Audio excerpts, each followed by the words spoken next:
And we're live. We're live for another Bitcoin Beach Grants Day workshop, third of a series of workshops tailored at looking at Bitcoin circular economies, how they're born, how to start one, what makes them successful, and what impact do they have for the Bitcoin ecosystem. Super excited to be here, and I'm going to be joined by some amazing speakers, including Hermann from Bitcoin Ekasi, Rick from MotivPeru, and then a plethora of other Bitcoin circular economies talking about their success stories today. So today we're going to be diving into success stories. We're going to be diving into like case studies. We're going to be looking at what makes Bitcoin circular economies successful, what makes them challenging, and so what's needed to push them forward. And so with this workshop, it's all about like information transfer, getting you the information you need to kind of get going with your project. And then obviously, of course, the applications and then the funding of the grants. So uh, Bitcoin Beach has allocated half of a Bitcoin towards this grant. Again, you will be applying to get a percentage of that. Excuse me. And the point is going to be really applying to show your proof of work, your aim, your objective, your vision for a Bitcoin circular economy within your own local community. And we're going to be diving also into Scott Wolf's presentation, which is going to be from the Federation of Bitcoin Circular Economies, looking at how are we going to be evaluating projects when it comes to like the grants allocation. So we're going to be looking also at that.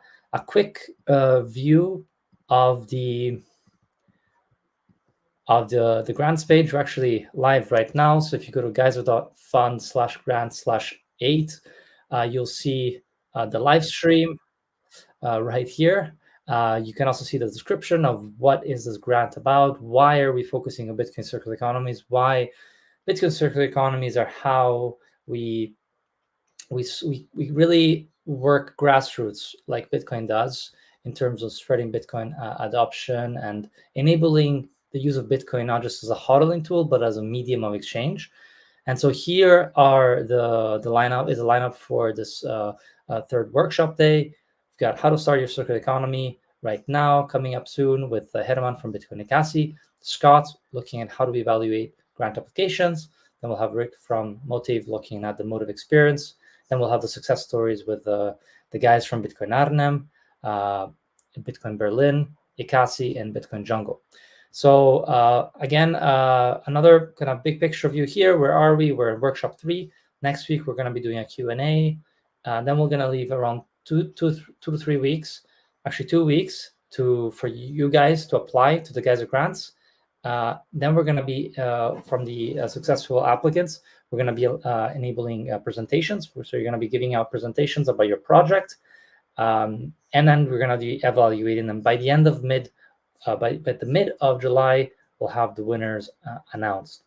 So as you can see, we have, I think, around 37 applicants so far.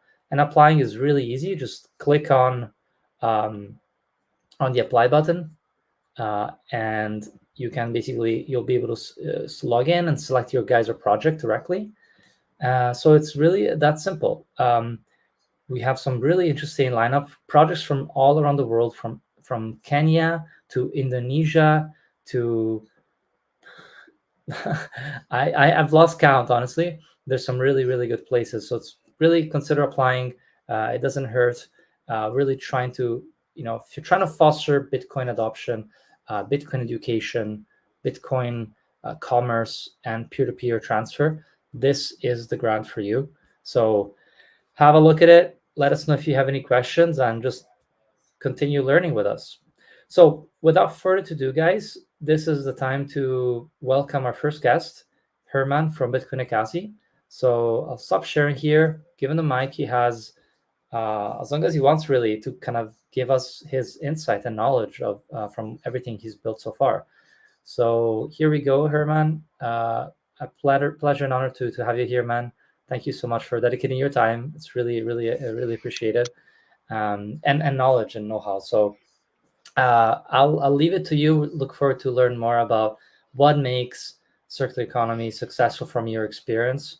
And let's go. Let's do it. Yeah, cool, man. Can you hear me? Yeah, loud and clear. Awesome. Awesome. Thanks for having me. Really appreciate it. Of course, of Cool. course. So you Yeah, have a just presentation, right? yeah, I've got a presentation. I'd Perfect. like to share some slides. Let me see if I can manage this. Uh,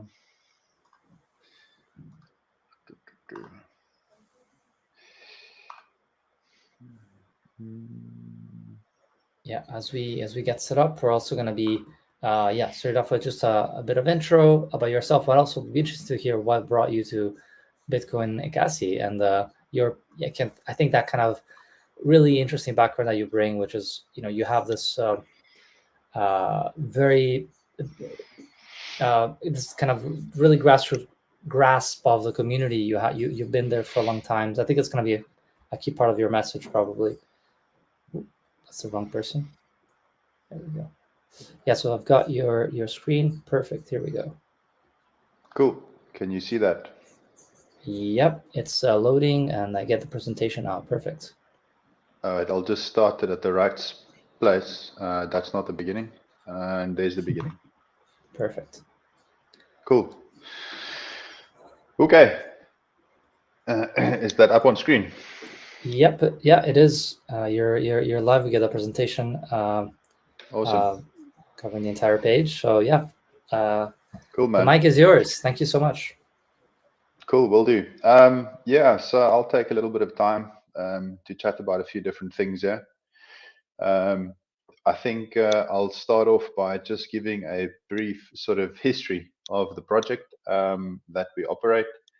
And I think understanding the history of something enables you to better understand how it actually works. And if you want to sort of emulate or use this as an example, it's a good idea to start not always looking at where a project is now, but where it came from.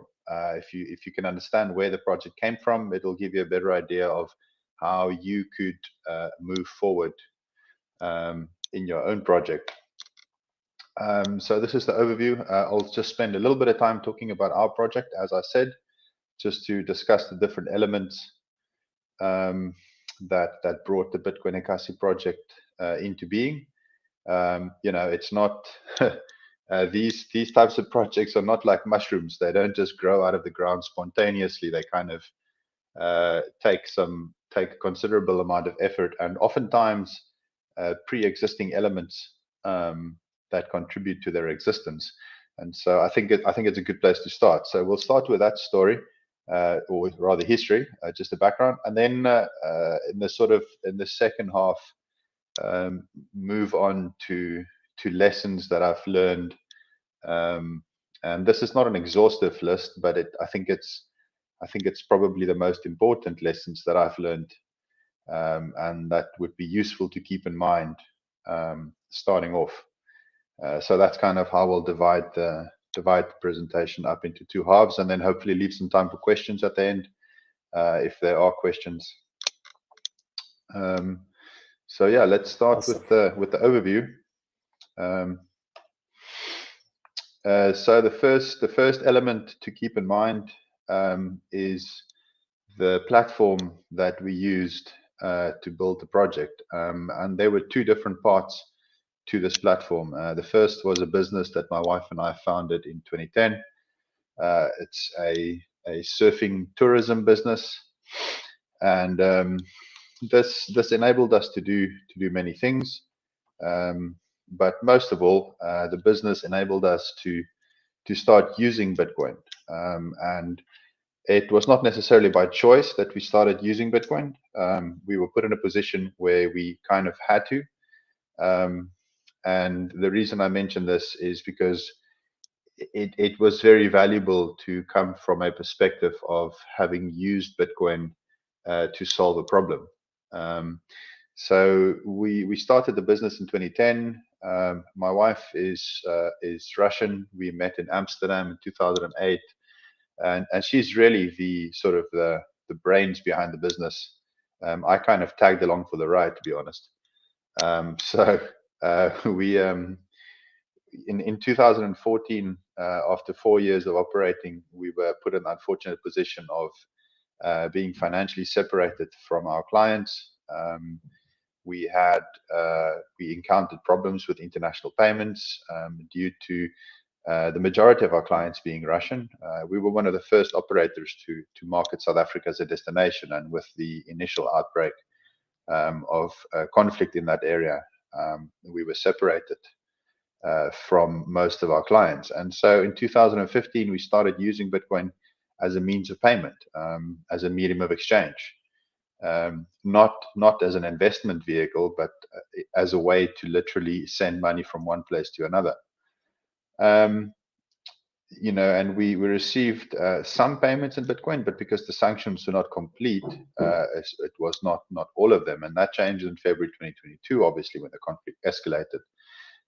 So this is kind of just a brief history, and I think this is important to share because it's important to understand that when you're building a circular economy project, experience in Bitcoin is quite important, and it's valuable to partner with people that have experience. In this case, it was a combination of myself and my wife who had the experience.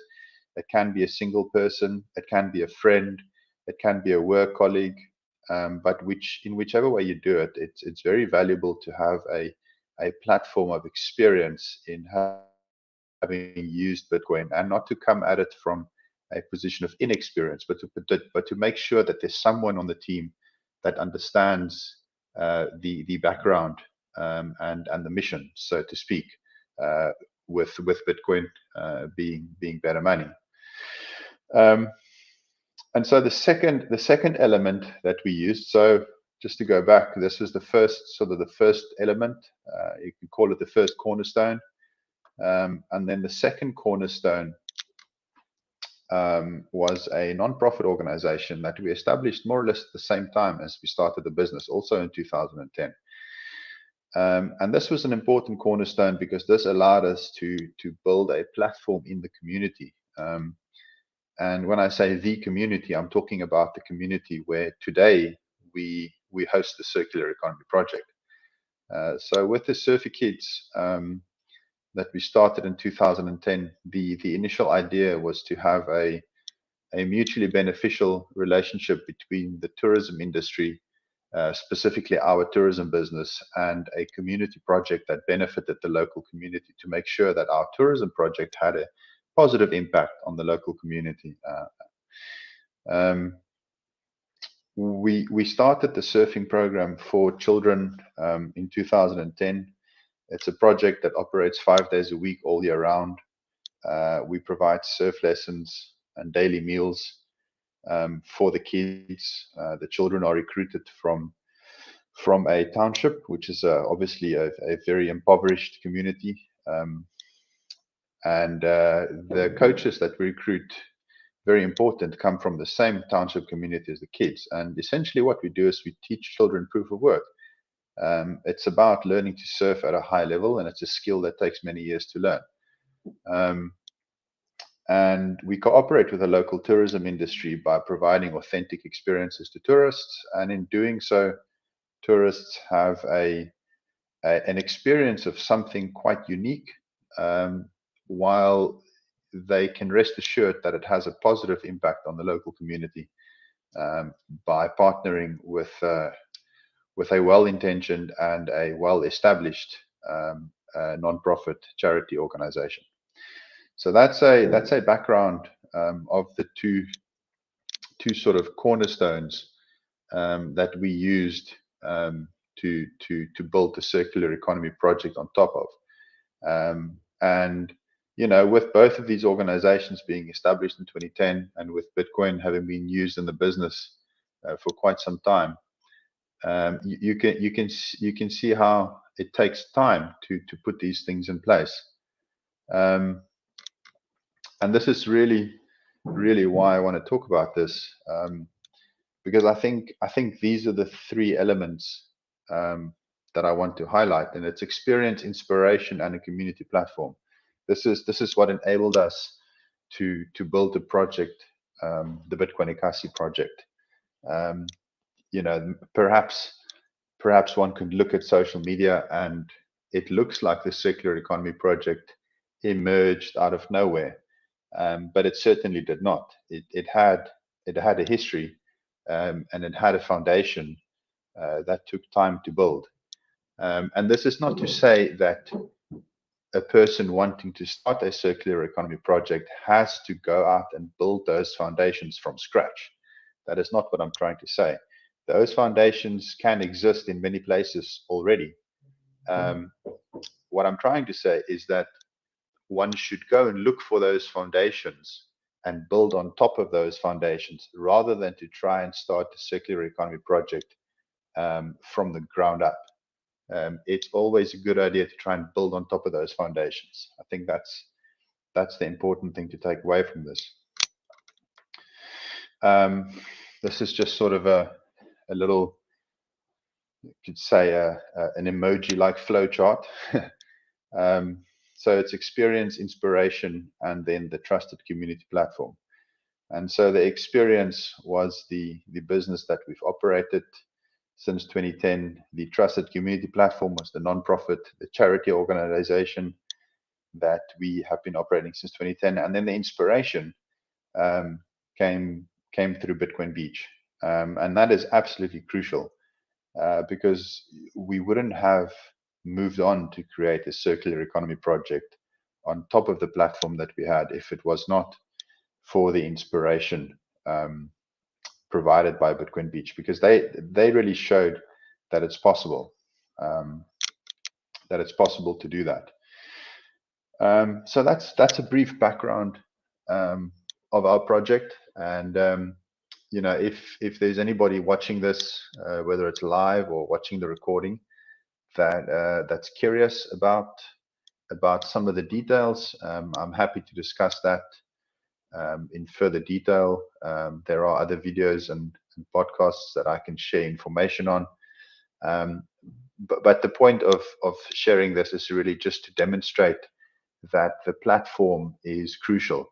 One can think of a circular economy project as a type of a lightning network and a second layer lightning network scaling solution, whereas the platform and the experience is kind of like the underlying blockchain. You know, you need that underlying blockchain layer, base layer, to build on top of. A circular economy project without anything underneath it, it could work. It could work. I've seen examples of it working, but in our case, we built it on top of a existing platform. And this is kind of the way in which I'd like to move forward and discuss the lessons that I've learned from this. But just to reiterate, the Surfer Kids was a donation-based organization, and it still is a donation-based organization. We used to do fundraising fiat, and we still do fundraising, except now we do it in Bitcoin. We had a program that empowered local youth through surfing, and we still have that program, except now we've got a second layer built on top of the foundation, and that is a Bitcoin circular economy project. And really, again, just to use maybe the Lightning Network as a type of a metaphor, the circular economy project as a second layer makes the base layer operations more effective, really. It enhances the existence of what already existed before. Sorry, it enhances the functionality of what had already existed before. The Surfer Kids has become more impactful because of the circular economy project that's been built on top of that platform.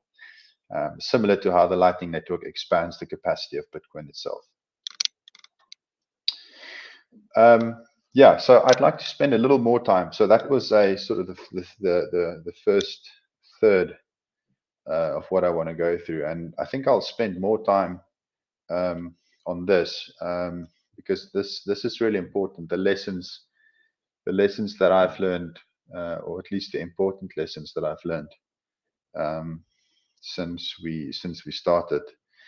And the first one that I want to focus on, and this is really, really quite important. Spending sats is more important than accepting sats as payment. And what I mean is that a lot of focus is often put on onboarding merchants. And obviously, you do need to onboard merchants if you want to build a circular economy, because the whole idea is to be able to spend Bitcoin at a place that accepts it. But in my experience, the more important part of the equation is to solve the spending side of the equation. Who's going to be spending sats? Because if you have someone willing to spend sats, the almost natural result of that is that you'll end up with merchants willing to accept it. But it doesn't work the other way around. Just because you've onboarded a merchant to accept sats as payment does not automatically create the ability for someone to spend it. So it's more important to focus on the spending side, because the spending side will lead to the accepting side in merchants. If I build a business and I pay my staff salaries in Bitcoin, then almost by natural extension, they will begin looking for places that accept Bitcoin as payment. But if I go to my neighbor and I convince him to accept Bitcoin as payment, that does not necessarily mean that there's someone willing to spend it. So the spending side is really important. And I've seen this more than once, where I would go to a business that has supposedly been onboarded to accept Bitcoin. In fact, it happened today. I'm in Lisbon in Portugal at the moment, and I visited a place that was listed on BTC Map. I walked in, I asked them if I could pay in Bitcoin, and they had no idea what I was talking about. And so this is what happens when a merchant is onboarded and there is not a regular flow of sats being spent at that business. They lose interest. So it's really important to focus on the spending side, and it's a more difficult part of the equation to solve too, because it's not so straightforward as to where those sats would come from. Who is the person spending the sats, and where are they getting those sats from? Are they getting paid their salary in satoshis? So it's a slightly more difficult side of the equation to solve, but it's definitely the more important side, I think. So that's the first important lesson that I've learned. And just to draw a comparison back to our own project, the way we solve the spending side of the equation is that, I'll go back 2 slides here. The Surfy Kids has always been a donation-based nonprofit organization, and it still is a donation-based nonprofit. We used to do fundraising in fiat, and now we do fundraising in Bitcoin. And what we do with the Bitcoin that we fundraise, a large part of it goes towards paying the salaries of the staff that run the organization. And that's how we tackle the spending side of the equation. And that's how we first tackle the spending side of the equation. We have a whole team of people who work 5 days a week to run a program that teaches children surfing. And the people who run that program earn their salaries in Bitcoin. And so we have people earning salaries in sats, and by extension, people that are willing to spend sats, because if your entire salary is paid in Bitcoin, you don't have any fiat to spend. You have to spend sats. And from that, the merchant onboarding side follows, because now you've got a whole team of people who are willing to go out into their community and onboard merchants to accept satoshis as payment. And this is why I say that the merchant onboarding side follows from the spending side. That's not to say that you have to solve the spending side in the same way that we did. There are many ways to tackle that problem. But it is to say that if you do solve the spending side of the equation first, the merchant onboarding side almost follows not automatically, but it follows more naturally, if I can put it that way. So let me move on to the second lesson that I've learned.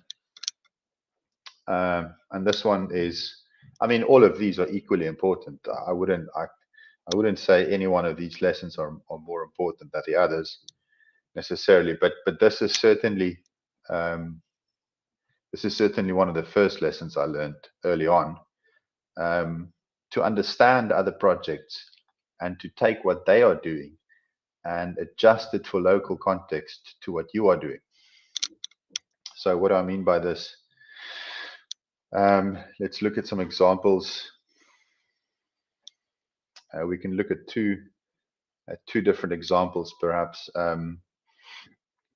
First of all, there's the Bitcoin Beach COVID grants, and then one of the examples I really like is the Bitcoin Beach Brazil Praia Bitcoin Fruits for Sats program, or Fruits for Sats initiative.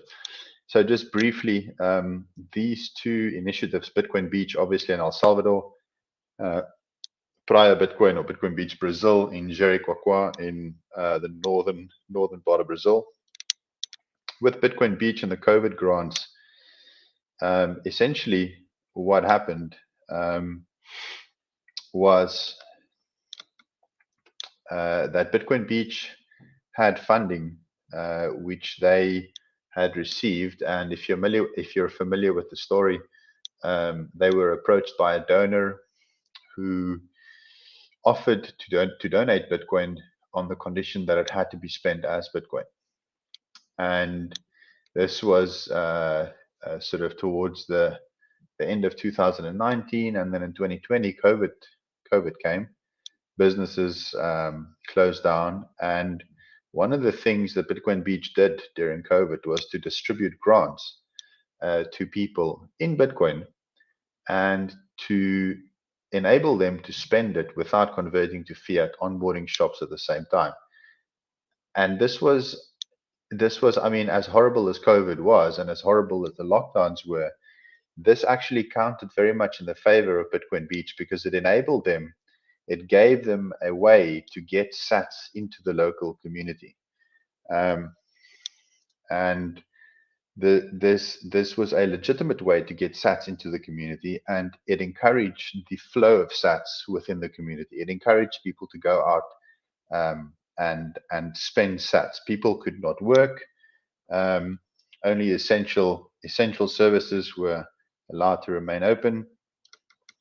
And so the grants that were distributed by Bitcoin Beach were given to people who had essentially lost their income due to the lockdowns, but they could continue buying groceries because they were receiving grants paid in Bitcoin.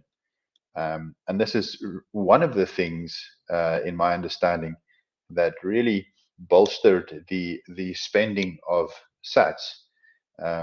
People suddenly had a way to continue buying groceries and essential goods because they were receiving these grants from Bitcoin Beach in sats and spending them at local businesses willing to accept it. So that's the first thing. The second one is the Bitcoin Beach Brazil, the Praia Bitcoin, the Fruits for Sats program. What they do is they have a local stall at a school where children are able to buy fruits for sats using a NFC card system that operates on Allen bits and uses a Bitcoinized POS device. And this is a great way to get kids exposed to sats, to spending sats. It's a fantastic initiative, and it's got the added benefit of encouraging children to eat fruits. So I mention this because we looked at these two things, we adapted it for our local conditions, and then implemented something that looks very different on the surface. But if you drill down, you can see that it actually serves the same purpose. So whereas Bitcoin Beach had the COVID grants, our project really started taking off after the lockdowns. We had to find a different way to get sats into the local community. And one of the things that we came up with was, well, you know, we could go out and we could paint shacks, and we could pay the people who live in those shacks a small stipend At the moment, it's 6,000 sats per week, which is enough to buy perhaps a bread and a milk once a week. So it's not a lot of money that we're paying, but it happens on a regular basis. They can then take those sats and spend it at any of the shops that we onboarded. So similar to how the COVID lockdowns and the grants that Bitcoin Beach paid out, similar to how that enabled the distribution of sats in the community. The shacks that we paint also enable us to distribute sats in the local community, but it does that in a sort of a structured way. We're not just throwing money around randomly. We are giving it to specific individuals for a specific reason. And that's what you want. You want people to receive sats, and you want people to go out and spend those sats, but you want to do it in a structured way for a specific reason. And I mention this because I think it's worthwhile looking at other projects, look at what they do. And if you think that what they're doing is something that won't work in your local context, just think about how you can adapt what they're doing to your local context, because you don't have to do exactly the same thing. You just want to look at what they're doing and find different ways to achieve a similar end result, if that makes sense. And so with the Fruits for Sats initiative in Bitcoin Beach, Brazil, we took that and implemented something which achieves a similar end result, but looks very different on the surface of it. So we have children who earn rewards at the end of each month, and they earn these rewards in exchange for participating in the Surfy Kids daily programs. And then they can go around to the shops and they can either spend or save those sats. So on the surface of it, it perhaps looks a little different from what Bitcoin Beach Brazil, from what Prior Bitcoin is doing. But if you drill down a little deeper, you'll see that it achieves a similar end result. And that's really the point, is to try and adapt what other projects have done and to find creative ways to achieve the same result through a different means that is suitable to your location.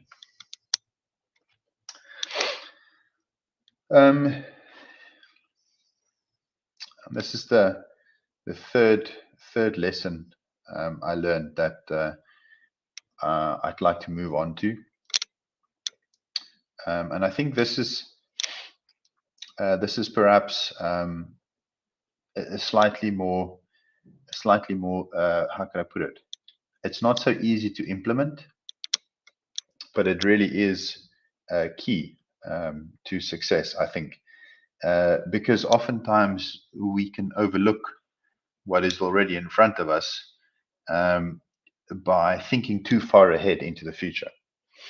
And so I think one should really focus and specifically focus on what is already in front of you and see what can you use that's already there that does not have to be rebuilt. And so, if a person is listening to this presentation and thinking, well, I don't have the experience in Bitcoin that you have, so how am I going to get that? It's going to take too long. The thing to keep in mind is that if you've got the initiative to start a circular economy project but not the experience, then go and look for something that you already have. Do you have other Bitcoiners in your local community? Is there a local Bitcoin meetup? Is there a local conference perhaps that you can attend? And if there is no local meetup, perhaps you can start one. Even if you can find one other person in your local community with whom you can share your experience and your expertise, that's already better than trying to start off on your own. It can be a very daunting prospect to start this alone. And so start by looking for experience around you. And then look for inspiration. Look at the projects that have already done this. See what they have implemented and look for something in those projects that inspire you. And take what inspires you into consideration. And then look for trusted community platforms. You don't have to build those from scratch. There are nonprofits, charity organizations, schools, sports clubs, sporting teams, um, hobby organizations, anything really where people come together in a group and pursue some sort of a common objective. Any of these can be used as a trusted community platform.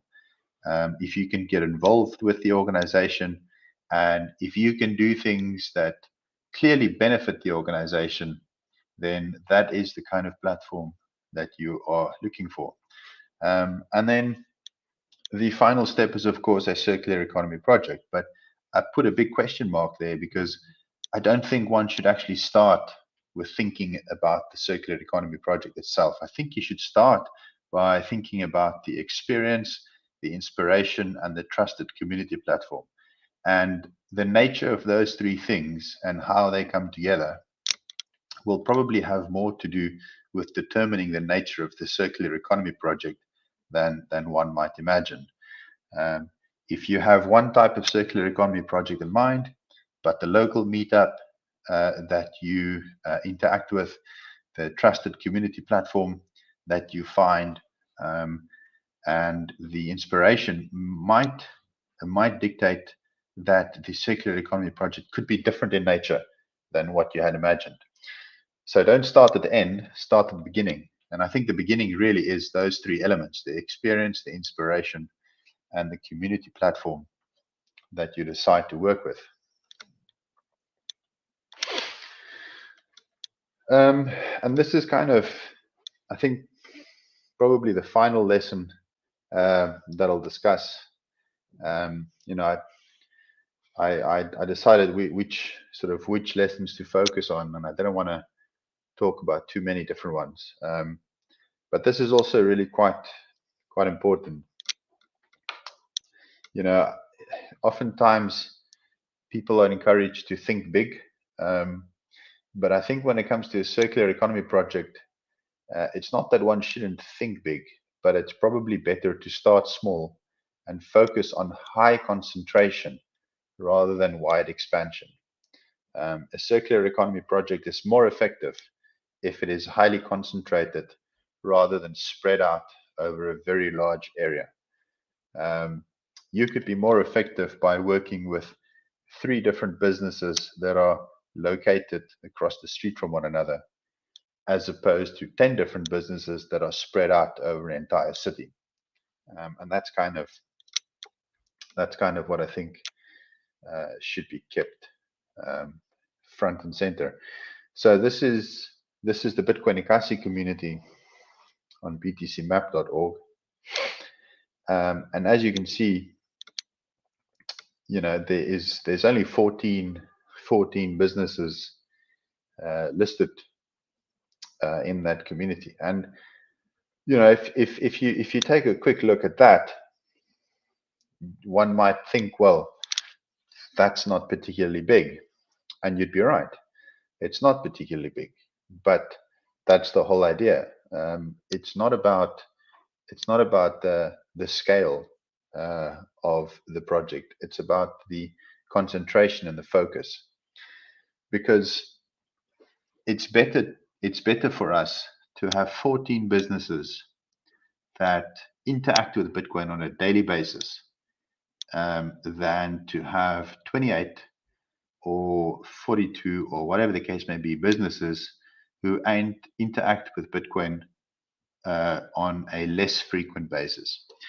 I would rather operate with less businesses and a higher frequency of Bitcoin interactions than with more businesses and a lower frequency.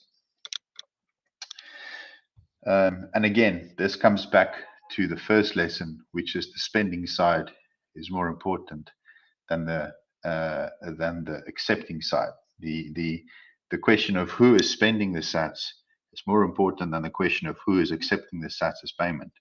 It comes back to that, because thinking back to how we power the circular economy, we do it through salaries. we only have a team of 17 people, and of that 17 people, only 9 work full time. So there's 9 full time salaries and 6 part time salaries that are paid into this community.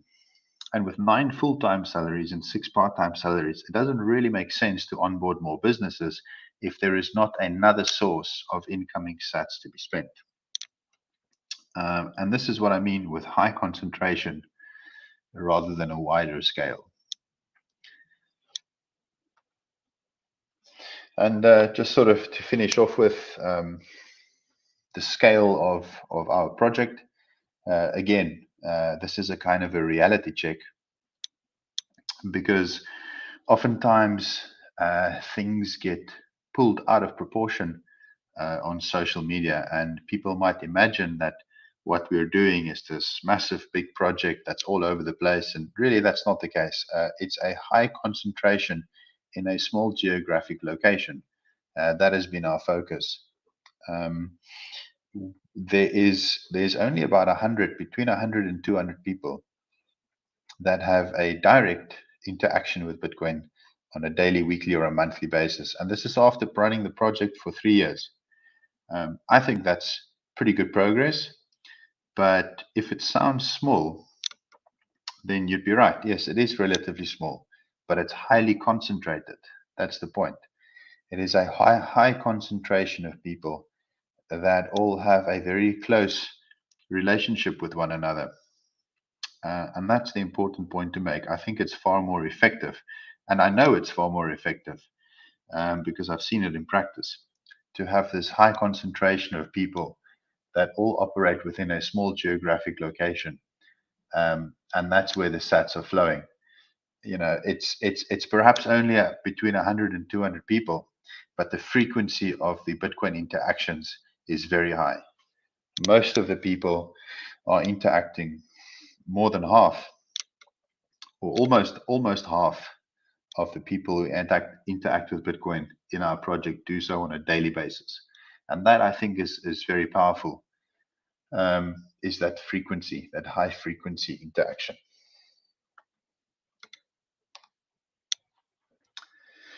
Cool. So that's the Amazing. That's the end of the presentation. Thanks so much for that, Herman. That was amazing. Cool. Yeah, that was really amazing. Thank you for that. A lot to unpack here. So I'll definitely start with some questions, but feel free, if you're listening from Twitter, from YouTube, you can drop a comment and we see it here and we can pull it up. So feel free to ask questions wherever you guys are. The more questions, the merrier. Yeah, look, I mean, I really love that final point you made around concentration versus expansiveness, and it's a very similar point to actually building products as well. As you want to actually have this high concentration of recurring active users than just like being accessible and available to everyone. You want that, as they say, you want 100 or 1,000 people, users that love you, than 10,000 that think you're mad, right? It's the same kind of deal here with, if you think about these community participants you have, and I'm curious to hear your thought on that. Do they love it? You told us a little bit about the numbers, but what can you tell us a little bit about the qualitative insight there of how is it for them to, and I think we'll hear from Lutando later on, but I'm curious to hear your thoughts on how does it feel to be part of a circular economy and almost being the future, because most people don't live in a circular economy. Yeah. Lutando will be on later, and I think he's going to be speaking to that point. But I can also speak to that. You know, I've seen the impact that it's had, and perhaps I'll start off with a more of a personal anecdote to answer that question, because I was actually thinking about exactly that earlier today, where I was walking around in Lisbon. I'm in Portugal at the moment, visiting some family, and I was in the Netherlands for the Adopting Bitcoin Arnhem conference. It's relatively close to Portugal, and so I quickly hopped over here to visit some family. And I was walking around the city looking for places to spend some Bitcoin. I was going to have lunch, and one of the places I walked into, I think was the first or the second place, made pizza, and I wanted to pay for my pizza with Bitcoin, and they accept Bitcoin as payment, and they were so excited about it, and the waiters were all curious, and they were very excited, and the owner was not there, but the owner's wife was there, and she called the owner, and it was a big thing, and it was great. It was a fantastic pizza, but then I went to a second place, and I walked in, and I wanted to have a coffee and a dessert. And I asked the guy, can I pay with Bitcoin? And the dude said, yeah, no, sure. There you go. There's the payment. And I was like, okay, there's almost no excitement, but it's kind of like, this is just another normal day. It's just another normal day, doing business, accepting Bitcoin as payment. And at first I felt a little bit almost kind of disappointed, because I just came from a place where the people were so excited about it, and now I'm here in the second place where it just feels normal. But then thinking about it, I realized, well, that's actually how you want it to be. You want it to become normal and every day. And I share this because this is a similar experience I have with the Bitcoin Ekasi project. In the beginning, it was all very novel. It was all very exciting, and it's kind of become almost routine to a certain extent. We'll be in August this year. It would have been 3 years since we started paying our first salary in Bitcoin and onboarded the first shop to accept Bitcoin as payment. And in the beginning, it felt like we were doing something crazy special, but these days, sometimes I'm sending some money to one of the coaches because they're on an excursion with the kids, or they've got to buy some food for a group of children at a surfing contest or whatever.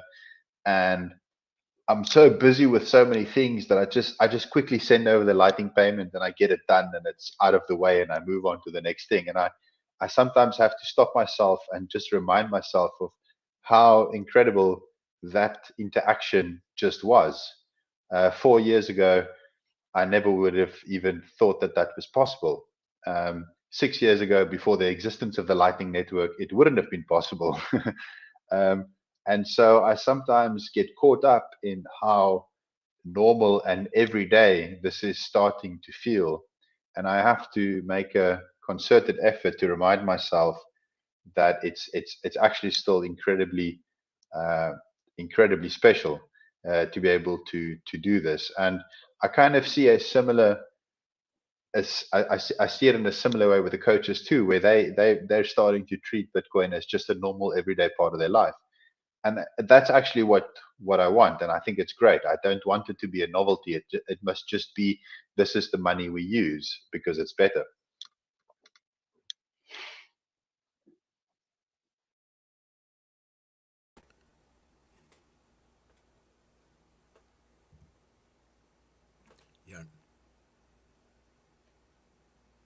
You're on mute. Oops, my bad. Yeah, so I was going to ask you a quick question about Scott. I'm going to also mute you just because I hear a bit of a back and forth echo. But do you use Bitcoin as a unit of account, or the dollar, or the South American currency, rand? Yeah, that's a good question. I was wanting to put something about that in the presentation, but I didn't. So when we first started, everything was denominated in the South African rand, which is the local fiat currency. And slowly but surely, we have started denominating some of critical components of the project in sats. So the two examples that I mentioned, the painted shacks where we We distribute weekly stipends to the people who have their shacks painted, and then the children's rewards that the kids earn for good participation. Those two elements are actually denominated in sats. Um, and we do that with those elements because they are non-critical.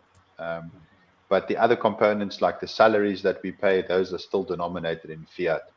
And the reason why we denominate some of our operations in sats and not in fiat is because, and this is also really important actually to mention, something that I did not touch on. I'm pretty sure that it will be touched on in the other workshops. But education is a massive component of any circular economy project. The project has to be rooted in education. And I think denominating certain operations in SATs is an important part of a good education, because you don't want to create the perception that what you're doing is around sending digital representations of a fiat currency. You need to be very specific and focused in bringing across the point that this is a new unit of value that's being exchanged. It's an entirely new unit of value. It's not a different kind of fiat representation. And with always denominating, all the popular Lightning wallets, you can denominate your payments in fiat, and it's important that people have the ability to do so when it comes to critical business operations. But it's very important to remember that that's an exchange rate that you see. The actual unit of value being exchanged is actually sats. And so one needs to do what you can to remind people of that fact. Makes a lot of sense. It's interesting you're experimenting with Bitcoin as a unit of account. It's awesome. Another kind of gets more like what's your take on the tools to use? You mentioned Lightning a lot. I think you mentioned on chain as well. How do you do that bit of adopting kind of training people to actually use Bitcoin in terms of Lightning versus the on chain? What's your kind of way of thinking about it? I think the quick answer to that is Lightning is largely custodial, whereas on-chain is self-custody. On-chain is simple enough so that anyone can take self-custody for now. We don't know what fees are going to be like in the future, but for now it's still manageable. And I think it's important that people are strongly encouraged to take self-custody when it comes to on-chain. But Lightning, for the most part, seems to have gravitated towards custodial solutions, because let's face it, managing channels is not the kind of task that the average person is going to tackle. Yeah, that's reasonable. It totally makes sense. And hopefully we see a growing number of custodial Lightning solutions that increasingly remain trusted and provide certainty that they hold the funds, and they can become accountable through market competition. So yeah, that's great. I've got a question. So yeah, go for it. Yeah, and I hope there's not too much of an echo there. Hermann, I wanted to come back to your point, really important point about looking to build off of an existing platform in the organization. What I call a social impact organization, whatever that organization might be doing that's already adding value in the community, that already has relationships of trust and so forth, and building from that. Had that conversation with the team at Bitcoin Beach as well, as I know you have too, about how that was important for their initial success. You've underscored that as well. I'm hoping you can share a little bit for people who are interested in moving forward the circular economy, who don't already have that relationship. They're not coming from that background. They're not coming from the organization. They don't have the connection like you did with your organization, the Surfer Kids, for instance, about approaching an organization, about building a relationship, and about integrating that into the circular economy project. I know you've had contact with a lot of different circular economy project efforts around the world. I know, for instance, Glenn and Bitcoin Ubuntu in your region as well. They have something similar. What have you heard and what have you learned, and just your gut experience too, about how to approach organizations like that around the Bitcoin conversation, about its value, about the potential mutual interest there, avoiding, obviously the hi, I'm a Bitcoiner, I'm here to help save you, evangelizing sort of approach. Any advice for individuals who are Bitcoiners, want to build out the circular economy, but don't already have that relationship of trust built, about how to forge that? Yeah, I mean, I think that's the $1 million question.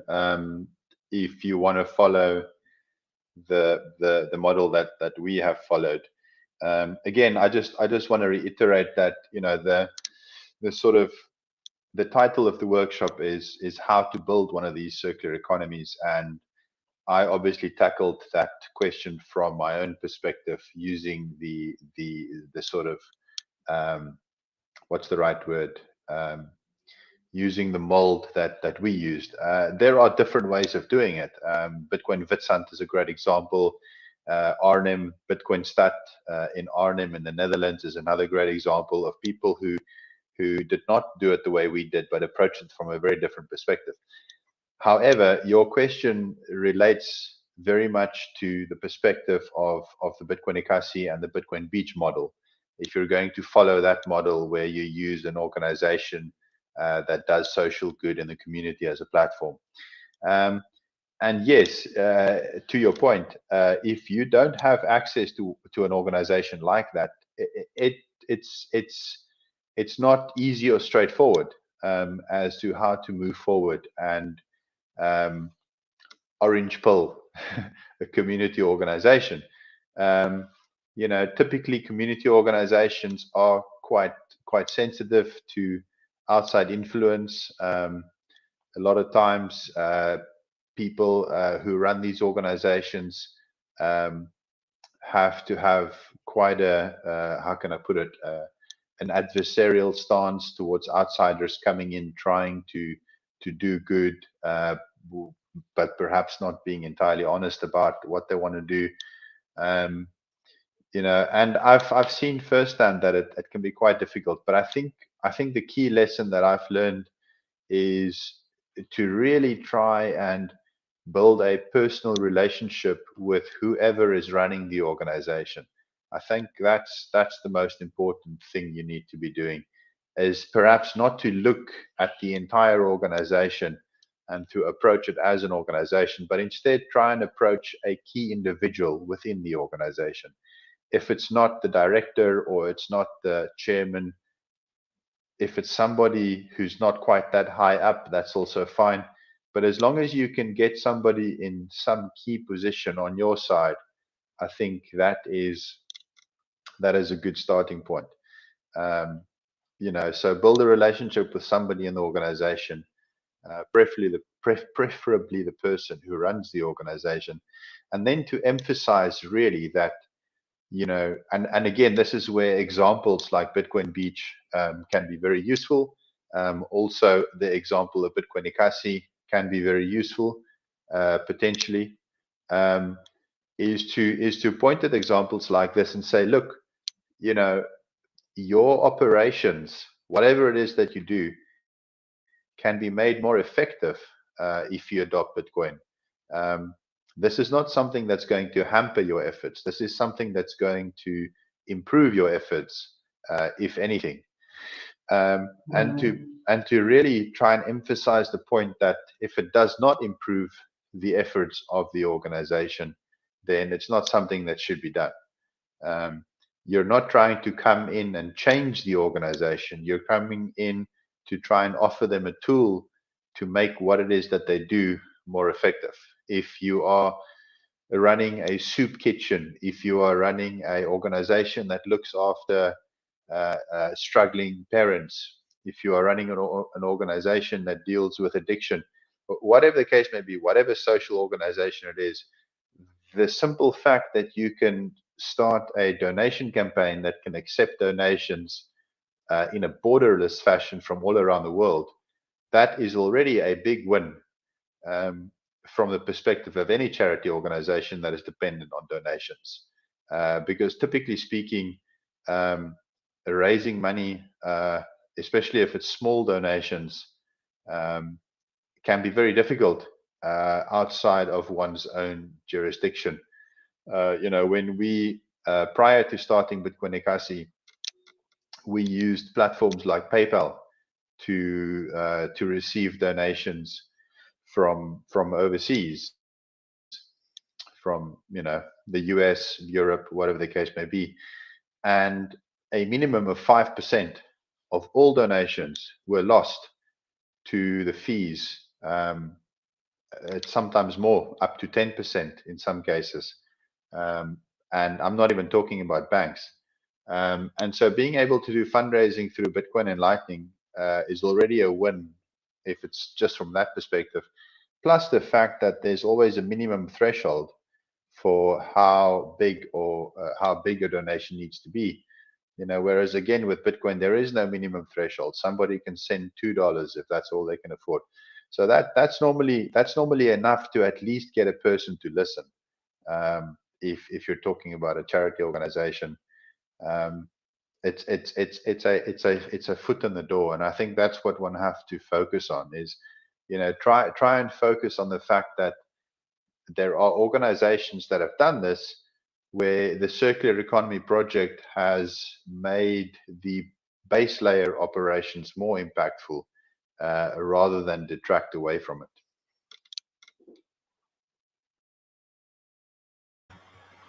Fascinating. Follow-up question for me as well. You mentioned a lot about the importance of concentration. And indeed, those are small numbers, but still significant in that if you consider the concentration element and the recurring nature of it. So, but where does this leave the question of timing, right? For those of us who are that think about the future of Bitcoin adoption in the world, what does that make Bitcoin Beach? What does it make Bitcoin Ekasi as small concentrated pockets? Is it the beginning, or is it just almost like a test net? Are we still in testnet mode? Are we still testing the grounds? Are we experimenting what works so then can maybe scale down the road? What are your thoughts? I think my thoughts are as follows. I think what you're seeing with projects like Bitcoin Beach and Prior Bitcoin and Bitcoin Jungle in Costa Rica, and there's Arnhem Stad in the Netherlands and Bitcoin Ekasi, and these types of projects are perhaps sort of early nodes in the network. And I think as the network grows, the individual nodes perhaps become smaller, but more frequent in number. And what I mean by that is Bitcoin Beach is a project with a team of people that works for the project. Bitcoin Ekasi is an established project with a team of people that works for the project. But I think the further down the road we go, the less it becomes a case of established projects with teams working for them, and the more it becomes a case of, well, I'm just a Bitcoiner onboarding places of business where I would like to spend my sats because I prefer spending sats as opposed to fiat. And already now, in our part of South Africa, starting with Bitcoin Witsand, and then 3 or 4 other initiatives that are very encouraging in that part of the country. It's less about establishing a project and more just a case of let's just try and see how many people we can get to use Bitcoin. And so I don't think we need to see a replication of hundreds or thousands of these projects necessarily. I think we need to see a certain number of these projects, but then there will be a proliferation around these projects, if that makes sense. So the Bitcoin Ekasi project is focused on a particular part of the city that we are based in. But around the project, in areas that we are not necessarily focused on, as a result of what we're doing, people are becoming interested in Bitcoin. People are onboarding merchants. People are beginning to accept it as payment, which is important. And that does not necessarily require them to be part of a formal project, so to speak. It's just a proliferation that's almost organic in a way as a result of the first steps that were taken. I mean, perhaps an example would be El Salvador, where you have Bitcoin Beach in El Zonte, and there's Bitcoin Berlin, which is in a town nearby.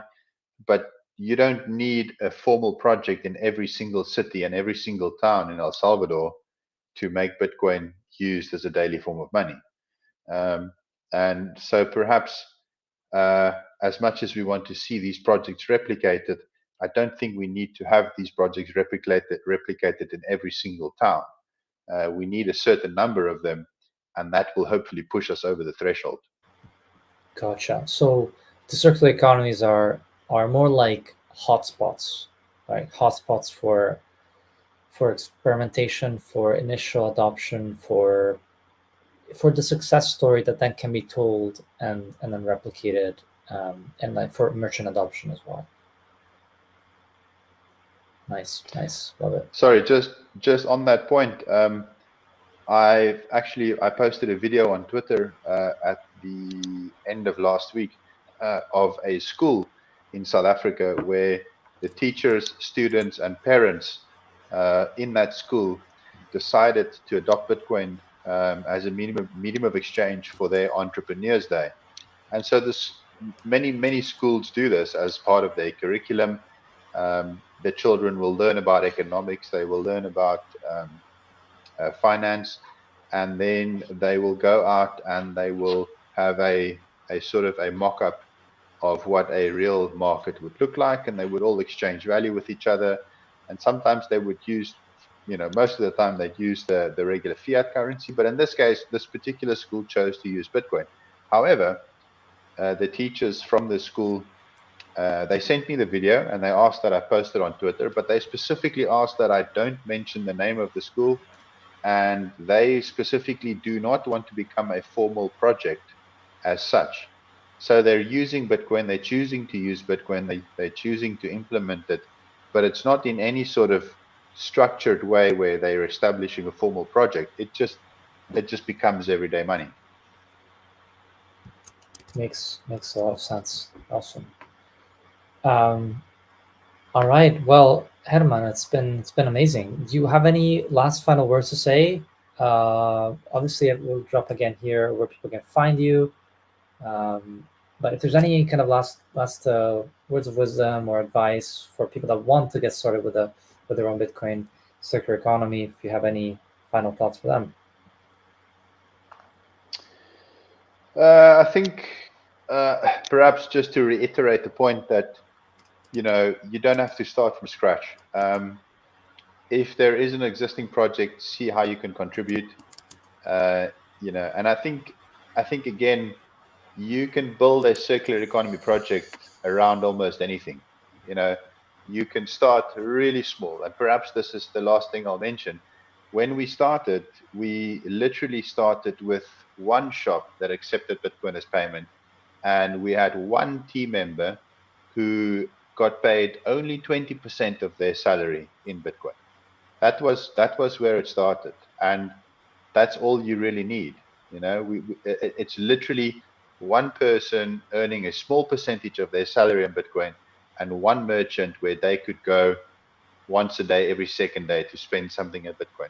And from there on, see where it goes. You don't have to plan too far ahead, because who knows what will happen once you start with that one small seed. And it really needs to be no bigger than that in order to get going.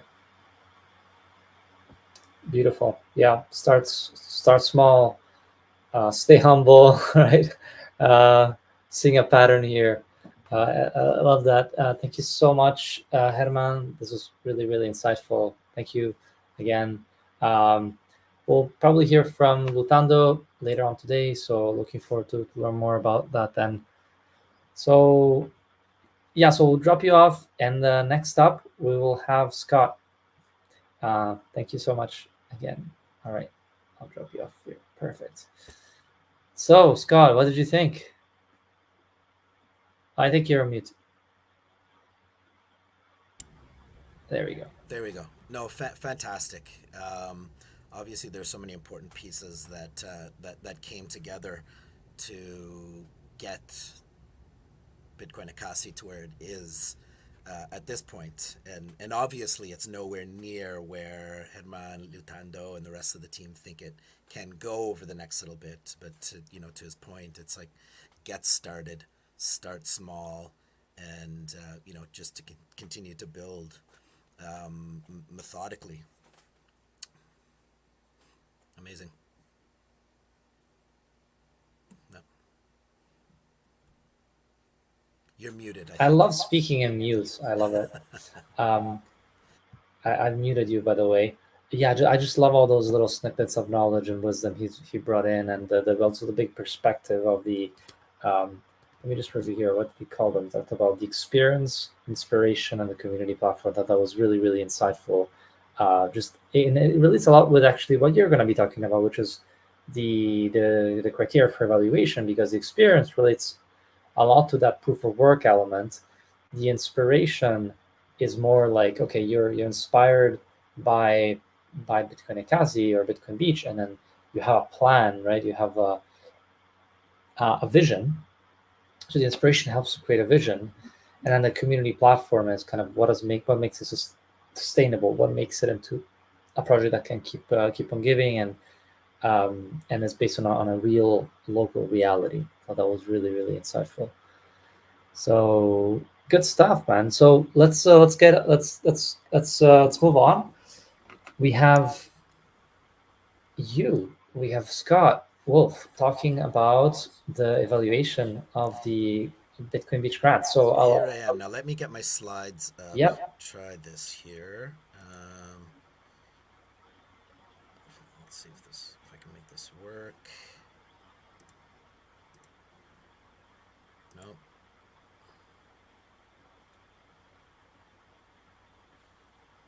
And by the way, guys, if you have any questions, if you drop them in on the Twitter, on the YouTube, and we see them, we pop them up, makes it more interactive. We get to you get to ask questions to these great No, why isn't this creators. working for me, Mick? I'm pressing. So the plus present, Okay. then you'll be. Oh, so new layout. Share screen, and then it could be bottom. Entire screen. Present. Yep. Slides. Oh no, share screen. Yep. Should I do this as share screen or slides? Up to you. So share screen.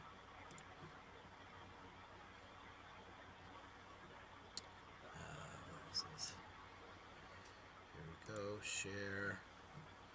All right. So good stuff so far. We've had almost 600 viewers. Amazing to see that. Who knows? Maybe there's 600 Bitcoin circular economies waiting to sprout. That would be amazing.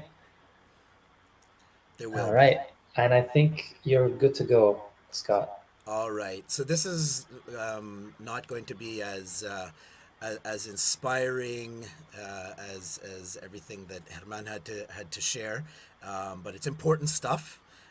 It's important that individuals and groups looking to apply for a grant know, what we'll be looking for as a group of evaluators at the end of the day.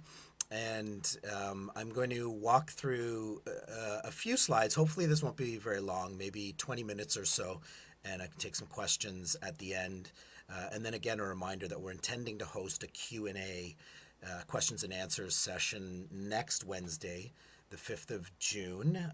We will announce that and a time for that. But the idea being that individuals who've had a chance to review the workshops go away and start putting together applications. If you're uncertain about certain things, if you want to run ideas by us, you can come and ask that. And that speaks to the approach we want to take with all of this.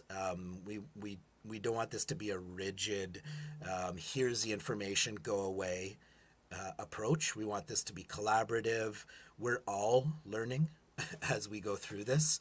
Hermann and his team, and Mike, Roman, and their team at Bitcoin Beach, and other, larger, a bit more established circular economies would all say, I think would all echo that, right? That everyone is still learning. We're all in the process of this. So we want it to be a collaborative approach. And in terms of the evaluation, as I'll go through in a minute, we want it to be as low barrier as possible. We know that those of you applying for grants, the vast majority, if not probably all of you, are doing this sort of as volunteers because of your passion for this, on the side of your job, your other responsibilities, etc. So we want to provide some structure. We need to provide some criteria based on which we'll evaluate and ultimately award the grants, but we want to make it as low barrier and as easy as possible. So I'll keep that in mind as we go forward, and I'll try to emphasize that as we go through. So for starters, I want to underscore again, and because there are some initial expressions of interest on the Geyser site from particular projects that we fear may not ultimately qualify for this, that there is a very, very specific vision for who these grants will be awarded to, and that is for Bitcoin circular economy projects. And so if you have an educational initiative, a travel request, something that most likely has a lot of merit and value, of course, in and of itself, but is not part of a plan and a vision for building the local circular economy, and attached to a project of that sort, it unfortunately will be disqualified right from the get-go. We want to try to state this as often as possible in as many places as possible to save you time. Of course, we want to support, as we can. There's many types of efforts to advance Bitcoin adoption, education, etc. But again, the vision of this grant process is really to support the expansion and growth of Bitcoin circular economies. And so what that means is if you have an initiative that you really think is important, your local educational initiative, your materials development, content development initiative, and you want to pursue this, line of support, see who else is in the community. Do you have a circular economy project that already exists? Are there others that you could work with to pull together a proposal for a circular economy project? And of course, bearing in mind what we just heard from Hermann, are there existing, social impact organizations that are, already doing good in the community that you might partner with in terms of trying to move this forward? So again, just want to underscore that it's only for circular economy projects. So in your applications, here are the things that we want to see. And they don't necessarily need to come under these headers. These are the headers that I'm using just to sort of cluster the types of details that we'll be looking for. And again, it doesn't have to follow the model here. Again, whatever way you feel makes most sense in telling your story, in describing the needs that you want to address through your circular economy project, and why the items that you're hoping to have funded and to prioritize through your application. Tell us that story, put those in your words in the way that you feel best reflects your local project and the way you feel about it. But I'm going to categorize the sorts of things that we'll be looking for and that we'll be trying to pull out from your application. And so, core details to begin with. Your project name, whatever that is. Is it Bitcoin Beach? Is it Bitcoin Ekasi? Is it Bitcoin X, the name of your village, town, region, or perhaps country? Whatever that is, let us know, what the project is. And we'd like to know some information about, who's driving this initiative. Of course, we respect privacy and a degree of anonymity, but we need to know something about who's driving the initiative and, behind the scenes, without making too public necessarily who you are, if there's some privacy that you want respected. We at least, in our application, need to know who it is that we're talking to, who it is that we're going to be communicating with. Is it individuals? Is it groups, organizations, etc.? So please share some detail about that, and your drive for wanting to build the local circular economy. Again, we recognize that there are various conditions under which privacy is important. Building out a Bitcoin circular economy is not always something that can be done out in the wide open based on the local political environment, but we need to know who we're connecting with. So share some information with us in your application, and let us know what sort of area you intend to cover. Is it, a neighborhood? Is it an entire village or town? Or in some instances, maybe you have a bigger vision, just because of your local realities. Maybe you want to cover the entire country. Now, obviously, in setting forth your plan, your vision and your plan, I'll get to that next, you're not going to be able to, cover an entire country immediately. So, how do you then intend to move this forward stepwise? But let us know, what sort of geographical area you intend to cover, and why that matters. So again, just touched on that. The second sort of broader category is the vision and plan. And Mick mentioned this earlier about, sort of that bringing forward the passion into a plan. What are the next steps in the evolution of your local Bitcoin circular economy that this grant will enable? And we're going to need you to articulate some of those, put some details to it. Obviously, these are relatively small grants in the context of longer term visions and plans. So, what are the next one or two things that you want to tackle in your project that will enable you to move forward to that next step in evolving the Bitcoin circular economy? And we're going to want you to attach at least a high level budget for that, to let us know how you intend to spend the sats once you receive them. I'll come to that in a little bit more detail in a couple of minutes. But just to know that we are going to need to see some degree of detail for how you intend to use the funding. And then if you are awarded a grant, ultimately, we intend to follow up and work with you. There isn't going to be a rigorous reporting process, etc. But we want to make sure that we can support you to keep on task, and to be available for support if, as you walk forward implementation of the grant, you need a bit of support for troubleshooting ideas, if you need to adapt things, etc. But we need a starting point by way of a sort of high level budget for the amount of sats that you're requesting. Now, the next one's really important, and you know, it cuts to the core of sort of the Bitcoin ethos of which is proof of work. Um, we understand that many applications might be starting, you know, at from ground zero in terms of building out the circular economy, but we will want to see some proof of work in terms of your engagement or the engagement of your group at a local level in terms of moving forward Bitcoin adoption and use. Perhaps you've hosted meetups. Perhaps you've hosted an educational workshop. Perhaps you've already been engaging some local merchants for adoption. Tell us the story.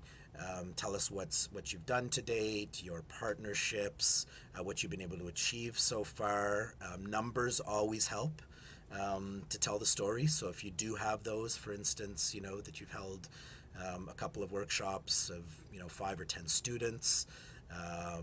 You know, you've onboarded 2 merchants, and now you want to take it to the next step, etc. Let us know what you've done to date, as an individual or as a collective of people coming together to submit an application. The last category, so of the 4, is impact and sustainability. So what do you anticipate will be the outcomes of this grant? And again, these are small grant amounts, and in many cases you may just be at the ground level of moving forward a circular economy initiative. So we're not looking for earth-shattering results. We just want to have a sense of what you feel will be the tangible impact of this. Is it that you will graduate 10 students from an educational course, you intend to onboard 2 to 3 merchants and have 1 or 2 other degrees of success from this? What are those outcomes that you anticipate specifically from this grant funding? And then how do you feel that this grant will ultimately contribute to the sustainability of your project? Again, this is a marathon, not a sprint, as Hermann, told us in several ways. So we want to have a sense of your vision for sustainability, and that includes also, how you feel that this grant will enable you to achieve certain outcomes and therefore leverage that into future success, whether that be through funding, future partnerships, etc. How are you going to go from whatever level? Perhaps you're at level 0. How will this help you to go to level 1? But then what's your vision once you get from level 1 to where you think this helps you get to level 2, for instance? Again, not looking for you to cover all of these things in tremendous detail, but these are the things that we're going to want you to cover in your application. Speaking to level of detail, I'll let these points speak for themselves for the most point, and you can come back to them. But again, description of the particular aspects, numbers help us to get a sense of how big or how or moderate is your approach, etc. But you want to give us something to really be able to assess, not just the high level. What is the name of your organization, or that we've conducted education initiatives, but describe for us in a bit more detail what they've looked like. Where have you done the educational initiative? Who were the participants? Not by name, of course, but were there particular population groups that you've been working with, and so forth. So give us a degree of detail that'll help us get a better sense of who you're working with, what your vision is, and what your projected outcome and plans for sustainability are. So budget. Now, by no means look at this as an actual recommended or suggested budget. Different contexts based on, different economic realities, different project types will look very, very different. So I sort of pulled these numbers out of a hat just to give you a sense of sort of a high level budget. So this is a sample budget at a high level for a requested amount of 2 million sats. We'd like you to provide some narrative description of these in the body of your application. So, for instance, around educational sessions and meetups, what do you think that those will look like? Are there particular groups you'd like to draw from, areas of focus? If you intend to provide some sort of promotion, like a SATS giveaway to participants to help them, sort of get their feet planted in the Bitcoin ecosystem. What will that look like, etc. So we don't need you, this is essentially to say, to provide us an itemized breakdown of your budget for each meetup, how many bottles of beverages or food or pens or whatever it is that you need to provide are for those meetups. We don't need that high level detail, but we do want a sense of the things that you'll be covering off, and the high level sort of breakdown of your budget. Now, in your narrative description around project management, merchant education, etc., all of these areas, if you can provide us some narrative description about what that looks like, that'll help us in our evaluation. So I mean, the more detail, the better, but it's not necessary to provide a granular breakdown of specific costs. We just need to have some accountancy for where stuff is going to be spent. Now, all of those things said, when we get your applications in and take a look at them, we'll be basically weighting those 4 areas as follows. The core details, because that's specific and not necessarily a lot of thought has to go into those, are pretty much demographic and administrative details. We'll need those to be covered off, but they're not weighted as significantly as the other 4 areas.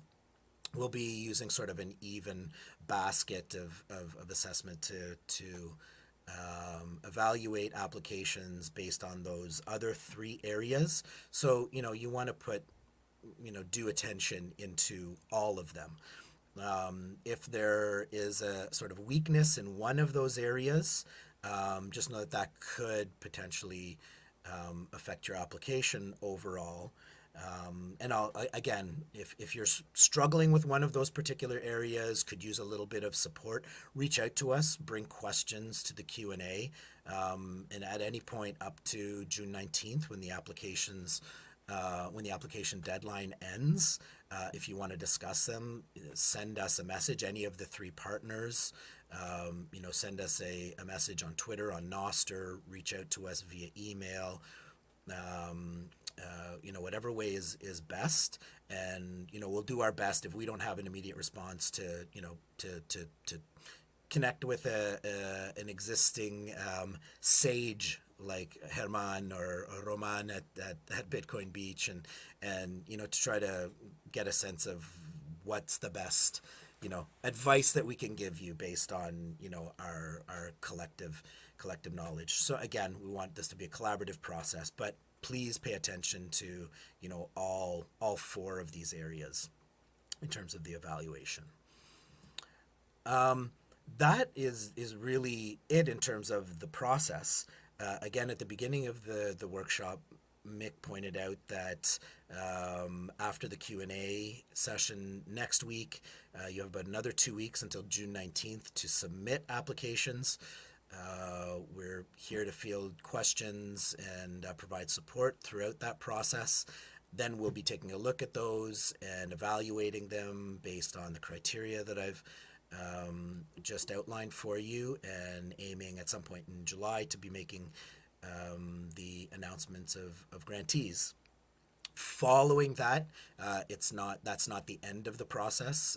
We'll be communicating to successful applicants the next steps for dispersing grants at that point.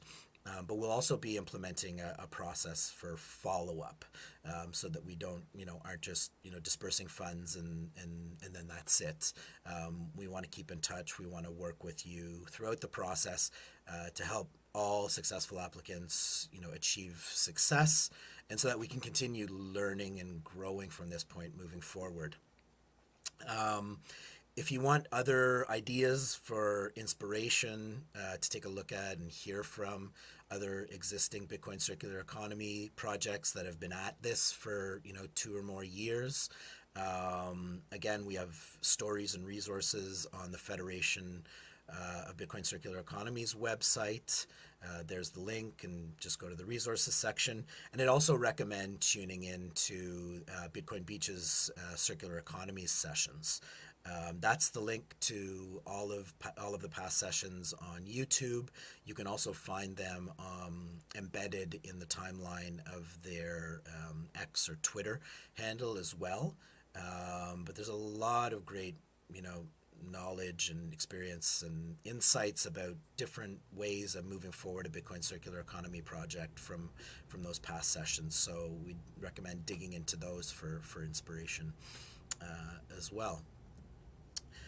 Again, you all know this, I'm sure, but just for anyone who's looking at the recording or may just be tuning into this as their first workshop, that is the homepage for the Bitcoin circular economy. For the Bitcoin Beach grants on the Geyser page.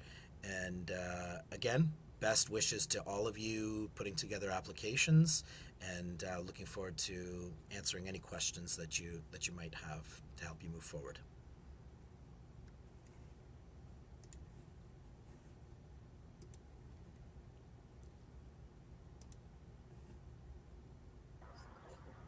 Awesome. Good stuff, Scott. That was very thorough, very descriptive. I think no one's gonna have, many more questions following the presentation. So thanks so much for that. That's really, is there a link to the presentation that we can maybe put on the grant description? I think yeah, I had to. Sorry, can you unmute yourself? Yeah, for sure. Let's connect to figure out what the best way is to post it, and people have also got have it embedded in the workshop here. Sounds great. So I wanted to actually take the time and go through some of the applications. What do you think? Spend like 5 minutes kind of looking through some interesting projects that you've never seen before. Have you had a chance to look through them? I haven't, to be honest, yet. Yeah. I've been focused on this and some other things, but it's great to see the expressions of interest without having looked at them in more detail. I mean, my first impression at first glance is that we have some that are clearly in the way of a name, like Bitcoin Victoria Falls, for instance, or Bitcoin Montserrat, that are clearly circular economy projects. Others appear to be I'm using the word just. I want to be careful when I use that, but I'm saying just, individual and educational initiatives or content production, funding requests, etc., that wouldn't qualify. But that may be because I haven't clicked on them to see that it's actually, a more focused proposal for a rollout of a circular economy. But this is just another opportunity for me to underscore that we'll only be considering applications for Bitcoin circular economy projects. So if there are any applications there in process that that are going to turn the idea of an educational initiative into a circular economy proposal. That's just a reminder to please clarify that some, know, in the details of your account profile Yeah, that you've submitted here. absolutely. I'm seeing a lot of interesting ones pop up in South America and the Caribbean. This is an interesting one with the Bitcoin house in Montevideo, which is in Uruguay, which is awesome to see that they have their own goals set up. And yeah, this one gives you a good sense that they're working towards something. They have a work in progress entry showcasing the actual work on the house and the building. Um, they have their connected npub with a pattern doing that. You have goals with complete aims, right? That's really, really helpful to do that. Yeah. But also, But again, just go for want it. to bring it back to the idea that the focus is about how does this contribute to the circular economy. That's Yeah, what we really need to see. How is the application a vision for a Bitcoin Ekasi or a Bitcoin beach or a Bitcoin jungle, etc., which would ultimately integrate the components of education, merchant engagement, onboarding, a physical location, etc. So, without having walked through this, my question would be: is this again a request for a really important initiative, which is to build a go-to location for Bitcoin education and so forth within the community? But is that where it stops? yeah, In which case, as important as it is, it probably would not qualify for a grant. We would need to see it focused as for instance, you know, Bitcoin Montevideo. that it is about receiving support to fund this initiative as the key next step in building out the local circular economy, and what those connections are and what that sort of vision or plan is for the local circular economy. And, right. I mean, and probably speaking at this, I want to continue to emphasize that, because I want as many groups as possible to qualify in principle for this, and for us to not exclude groups when it might involve just a little bit of additional work to flesh out the vision of the circular economy, and to be working with local partners to develop that. yeah, that makes a lot of sense. I agree that it could be fleshed out more, totally. But I am seeing glimpses of something here. For example, the fact that there is an educational effort, they're dealing with a local problem, like hotels got in financial trouble. And so here, people coming together in a hotel, Bitcoiners come together in a hotel to create a vibrant Bitcoin community. But what's missing is the circular economy aspect of people commercing in Bitcoin. There's just a mention here, but no description of that. So that's a really good point. Yeah, and to whomever has taken the time to put this in, you're being put in the spotlight right now. That's probably not fair. You've But got time. it is an opportunity for us to sort of speak to an Yeah. example in some detail. So again, for any project that's in process right now, hopefully my comments and my presentation, and of course all the other workshop presentations, help you flesh out the Bitcoin circular economy vision and plan. But again, we're going to need to be able to see that clearly in an application. Yeah, makes a lot of sense. So here's another one: Bitcoin Dominicana, descriptions about financial inclusivity of Bitcoin. Yeah, would have to see here in detail about the person. The person does seem to be involved in the Dominican Republic, Pedro Vidal. But yeah, we'd have to look more into it. But good to see already that there is some traction here for Yeah, I want to contributions. see if we have any questions. I'm not seeing any. I type them out.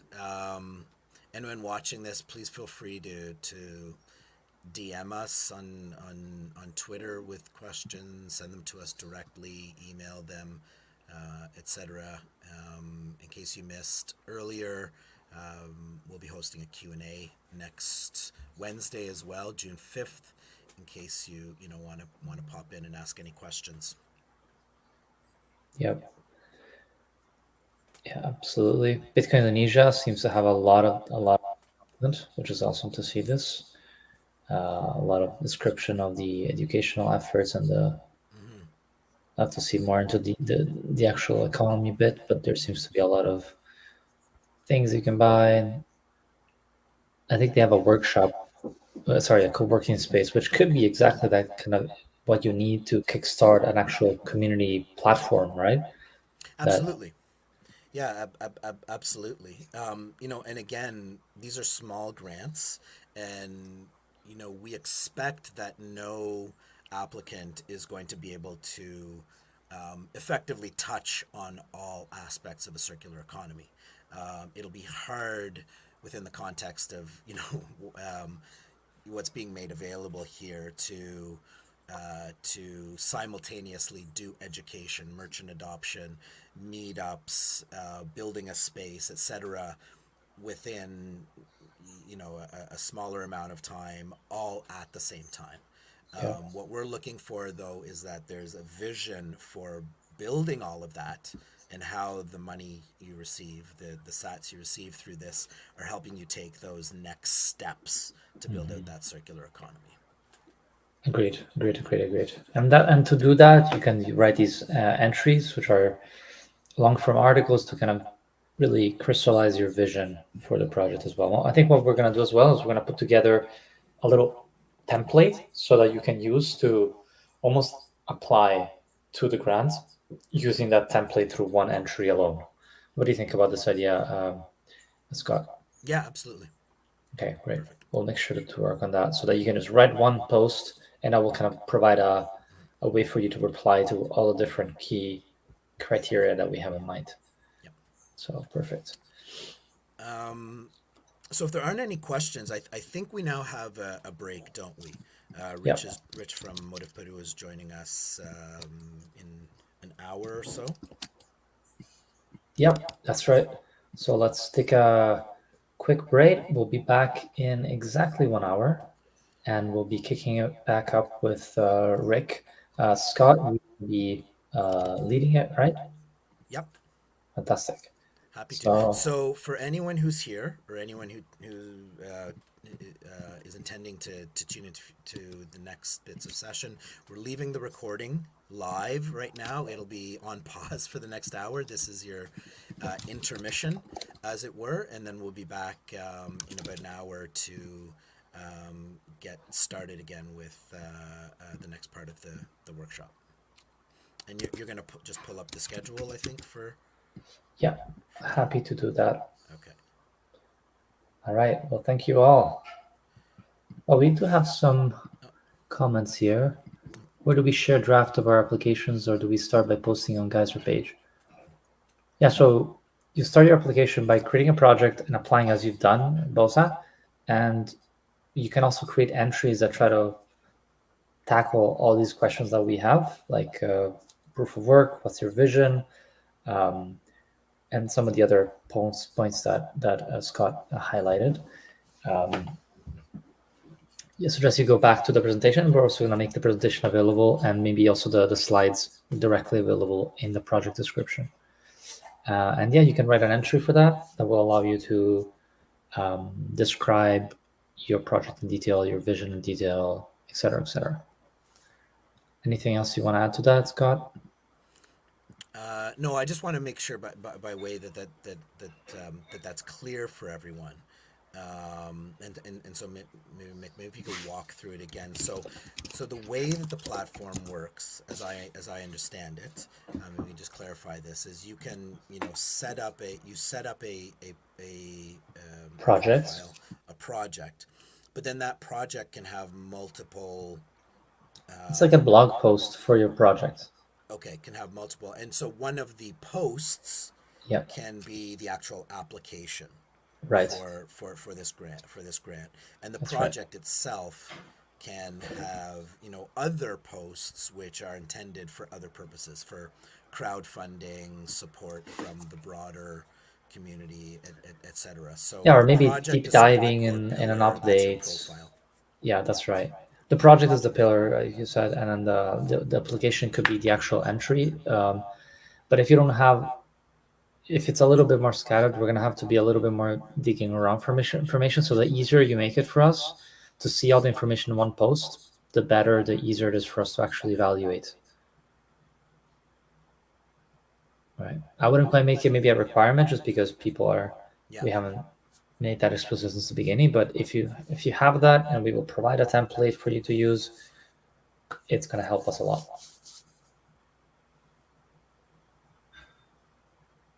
Scott? Yep. No, that sounds good. Cool. Cool. Have we?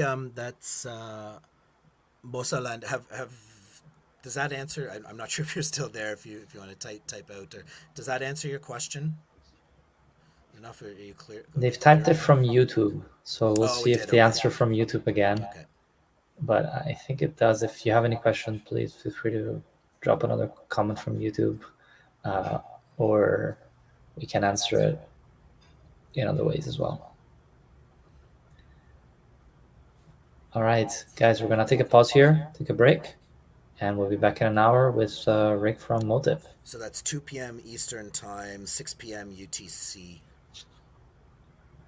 Perfect. Yeah. Awesome. All right. Thanks, Mick. Thank Thank you, you everyone, all. and Thanks, Scott. see you back here in a little bit.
Hello, everyone.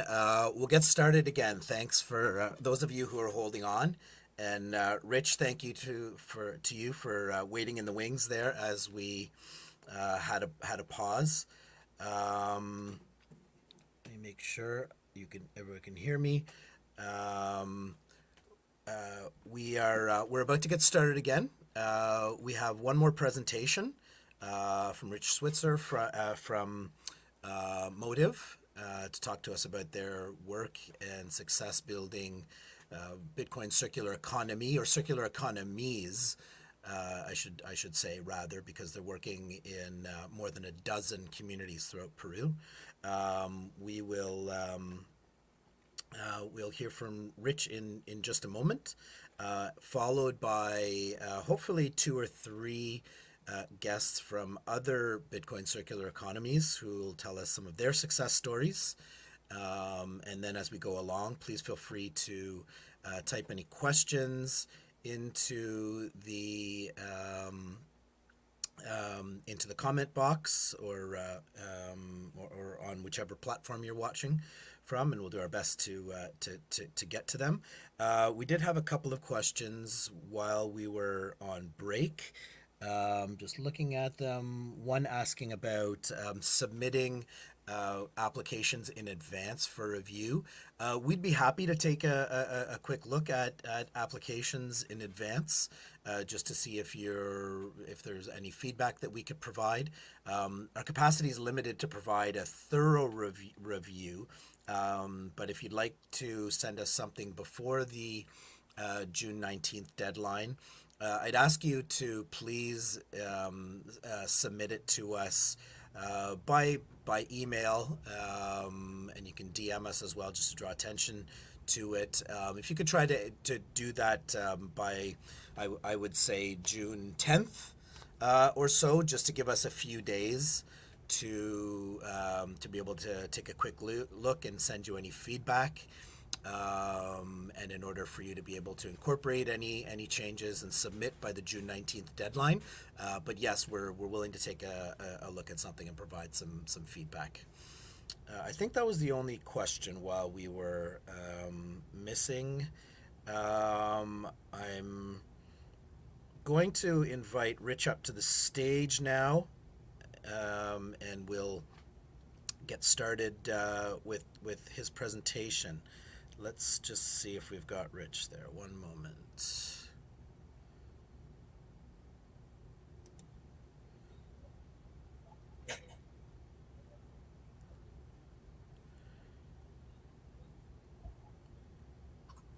Rich, can you hear us? Yeah. Just a second. Let me step away. Sorry, you snuck away for a moment. Yeah. Great. Thanks for waiting in the wings, as I was saying there. As I didn't want to get started too much before 2, just in case people are joining us. Thanks so much for carving out a little bit of time to join us. We heard this morning from Hermann at Bitcoin Ekasi about the growth and evolution of their project. Really. Hey, can you hold on just 1 second? Absolutely. I paused this to announce to my child that he can't scream at the TV. Hey, Luke. Okay. All right. Watching some racing that we missed. I know that very well, having 3 of my own. Thanks so much for carving out some time to join us and speak to those who've joined us today. We have a live stream going on Twitter and YouTube. The session's also being recorded, so we've got it for folks to watch who are intending on submitting an application over the coming weeks, as well as for future use as we roll out activities related to expansion of Bitcoin circular economies into the future. So this is going to be incredibly valuable, and we're grateful that you could carve out some time to talk to us about Motiv and your experiences in Peru.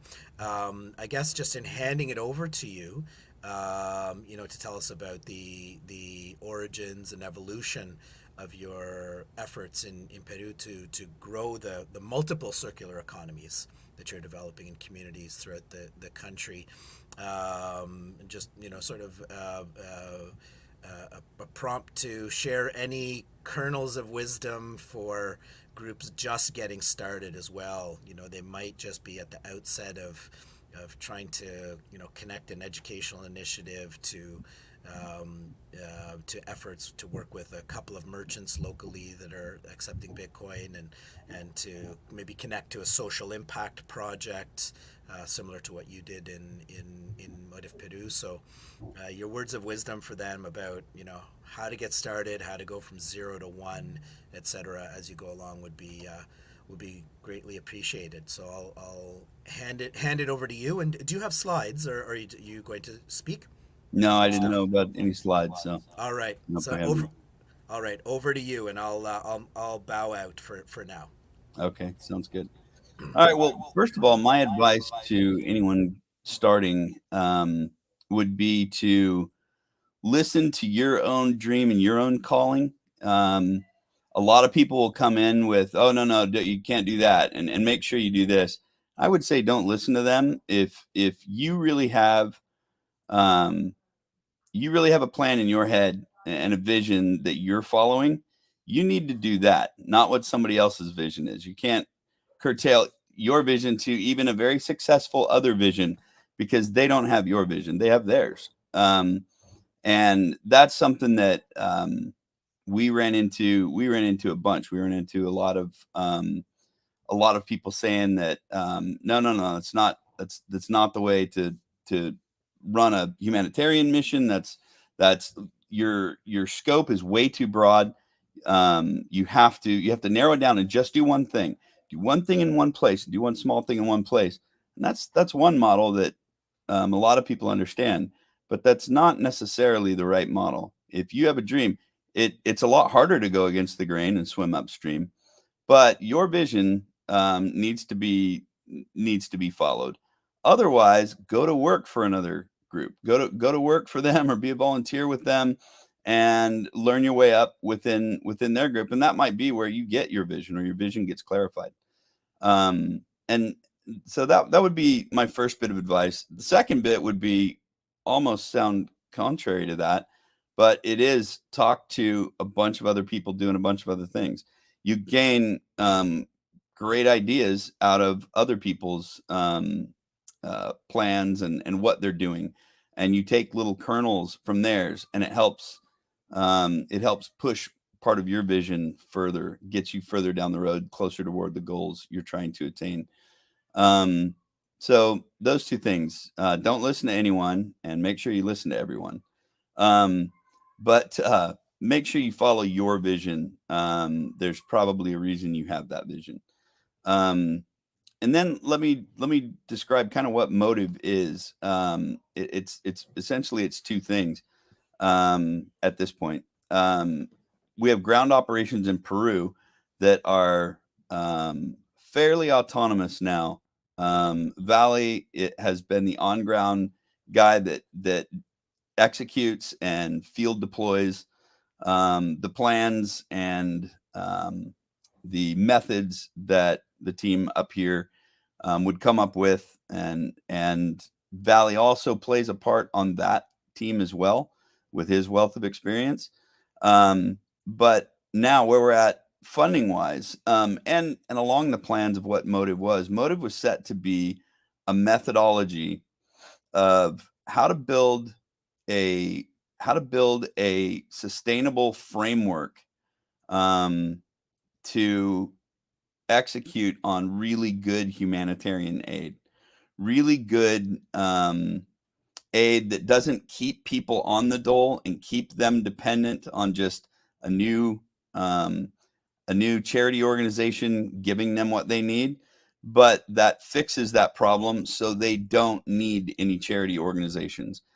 Because far more often than you run into a charity organization ready to give you what you need, you'll run into a cartel or a gangster or just a thug or bad people that will say they're going to give you what you need and take advantage of you. So that's what we wanted to fix. We wanted to fix the problem of dependency on others. when it comes to just raising of the families and all in the areas that we operate, they're very dependent upon loan sharks, local crime groups, gangs, or whatever you'd want to call them. Some of them are more organized, cartels, but the people can't survive without somebody else chipping in, without somebody else helping. They always come up short. And so we realized we needed a pretty holistic solution. We can come in and teach them how to use Bitcoin and give them a little bit of it, but it doesn't change their ability to earn. They're lacking the fundamental pieces that will get them to be sustainable. What we had to do was come in and build community. And an idea that we stole from Bitcoin Beach is they were teaching. Mike had classes up. And that was the aha moment for me on what I pulled out of Bitcoin Beach is like, oh, he's using classes. Well, I can take classes and make that kind of the center point of this economic generator. So the funding for us that brings in the funding to these Bitcoin circular economies we have is they earn it through performing well in scholarship education. So typically it's single moms. They're the ones just that are hurting the most where we're at. But there have been dads and families as well. But the single moms will get a scholarship, a weekly amount paid to them in Bitcoin for their scholarship. That amount covers their basic needs and the classes that they're going to be taking. And the classes are vocational, entrepreneurial. Some of them are academic, language classes, parenting classes. And a lot of it is built around vocation and entrepreneurship to where they realize they can start earning their own money. And they can earn enough money to be making it on their own without these other aids. So scholarship comes in that way. And when you bring funding into that little community, through whatever means, but for us through scholarship. So the teachers are being paid in Bitcoin. Staff is being paid in Bitcoin. They need to buy things within that community. And we don't bring outsiders in. I have a lot of lovely people that are like, hey, we want to come down and teach. It's really important that these people teach themselves. They don't have the gringos coming down and telling them what to do or giving them lessons, because in their minds, they believe they cannot do this. So they have to see it from one of their own, teaching them and living that way. Then they can really buy in and really believe that, hey, wait, I can do this too. So the other staff, the teachers, plus the students and the students' children they have Bitcoin and need to spend Bitcoin. And that creates the economic pressure from below that makes it easier to orange pill the markets, the place where you buy your cell phone minutes, the water delivery, local handymen, carpenters, and brick masons, grocers, pharmacies, all kinds of stuff now. And so they're spending that money out. Well, when the people that work, when those brick masons, when those people that work at the market or own the market, or the grocers, they now have Bitcoin. They need places to spend it. That further helps us orange pill more and just expand that economy. So we're creating the pressure from the bottom up. The haves are at the bottoms and the have-nots are at the supply level. So we're coming in with the people that have, and that changes the supply and demand dynamic and creates a desire for these places to accept Bitcoin and to learn more about it and to not be as afraid of it. I think another reason is we operate out of hubs. We call them comprehensive centers. And people in the community know what's going on, and they know a lot of the people there. So we build a lot of trust that way, just in the community and in the merchants. That's been really helpful. So as that grows and spreads out, you have trust built up. You have a bunch of people spending Bitcoin 5 to 10 times per week, spending their on necessities with that. And you end up you end up generating that circular economy. Now, it's not self-perpetuating yet. We're still, that scholarship comes in as donations, so we're still living on donations. So Motiv still has a ways to go, and our business model is to be able to wean ourselves off of donations entirely and just operate on the work that we do. So we have a few corporations that are planning big projects that want us to roll these projects out in their areas of responsibility or the areas of operation, that will pay us a really good sum to do that. So we're waiting for those things to kick off, and Peru has some presidential politics that are slowing a few things down. But that's essentially how we started those there. And then in each of these communities, we don't come in and prescribe what they need to know.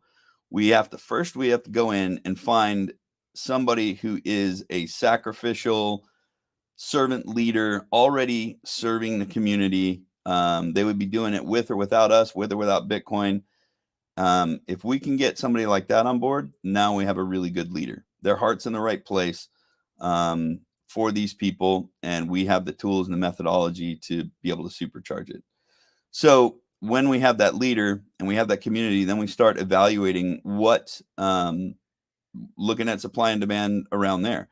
What little home run businesses or small businesses could be started that will work well, that the locals will buy goods from and need these things from, so that when these people start businesses, they don't only run when it's happening through a scholarship program in our comprehensive center, but so these businesses will be able to continue on and grow beyond when Motiv is there, because our design is to not stay in these places forever. We want to fix problems and move on. If we're fixing problems, we're still there in the same place, fixing the same problems, we're not fixing any problems. We've become part of the problem. So the ground operations that's going on, that now Valley runs that entirely as of the 1st of this year, is one piece of it. The other piece of it is the methods that we've developed that we are working with corporations on, that now a couple of other organizations are interested in maybe taking on Motiv's methodology and just rolling out the Motiv programs within them, within their own organizations, especially geographically dispersed organizations that work in troubled areas. But it's arguable that it could work even up here in the U.S., but I think it's most feasible in economically suppressed or depressed areas. So those are the two pieces that we have now. Peru is an excellent place to start because Peru's like many different countries balled into one. And we operate up in the Amazonian tribal areas, separately the Amazonian rainforest basin off of the river, but in the basin, it's quite a different culture than the river culture.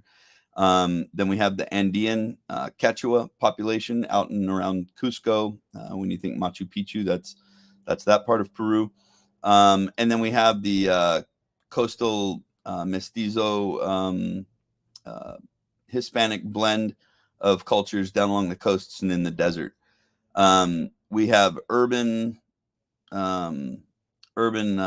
squalor type areas. We have very remote little villages. We have agrarian cultures, fishing cultures, hard mountain farming and ranching cultures.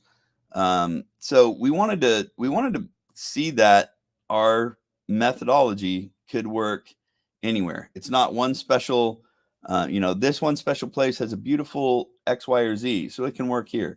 Like if we picked Machu Picchu and just based everything built around drawing people into Machu Picchu and bringing money in, it's good to bring money in that way, but it doesn't mean you're creating a circular economy or changing the way economy works. You're just adding Bitcoin to it, which is great. And we're starting to do a little bit of that too around Cusco. But we wanted to have kind of a program in a box that that has worked so well for us in taking people out of a space of dependency where they depend on criminals, they depend on gangs, they depend on prostitution, They depend on selling their children into slavery, sex slavery, narco slavery, you name it.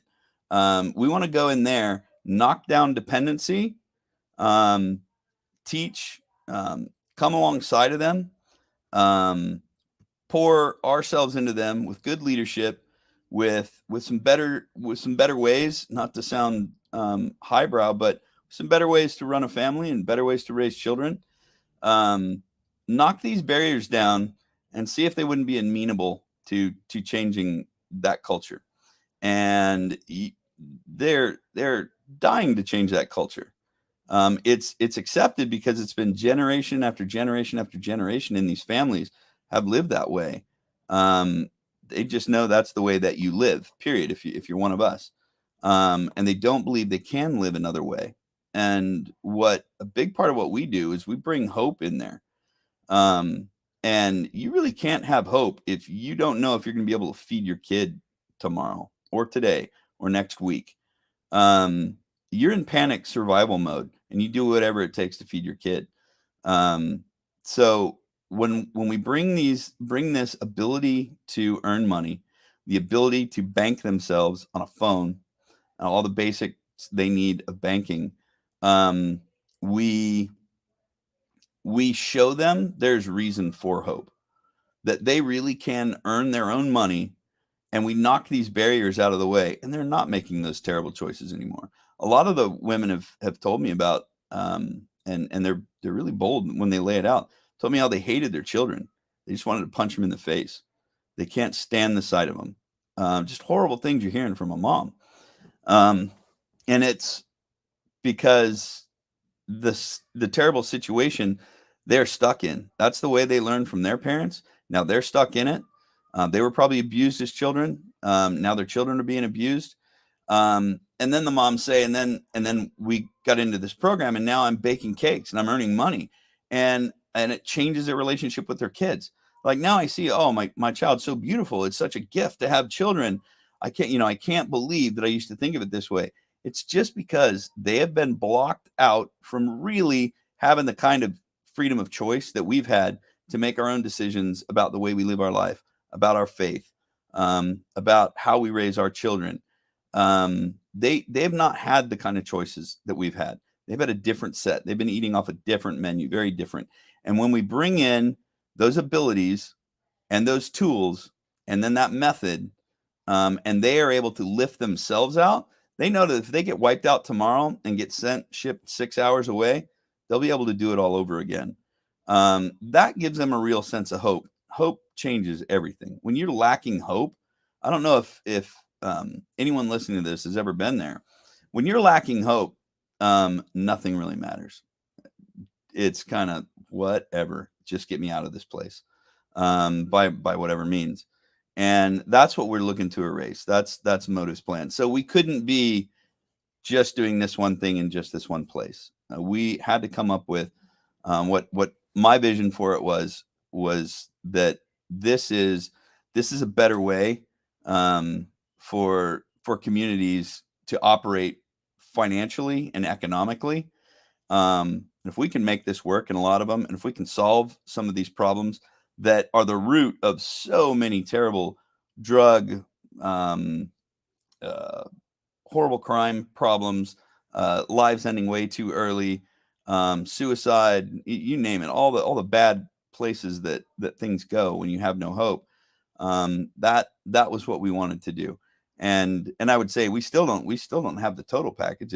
We have this structure and this methodology for building these economic communities, interdependent on one another, that give the individuals their true freedom of choice in how to live their lives. And we need other organizations to partner with to do that. We're not going to go. Motiv doesn't want to grow to be, super huge. We would like almost think of it being like licensed out to other groups that want to use this methodology to affect this kind of change where they're at. That would be where I'd say we're at.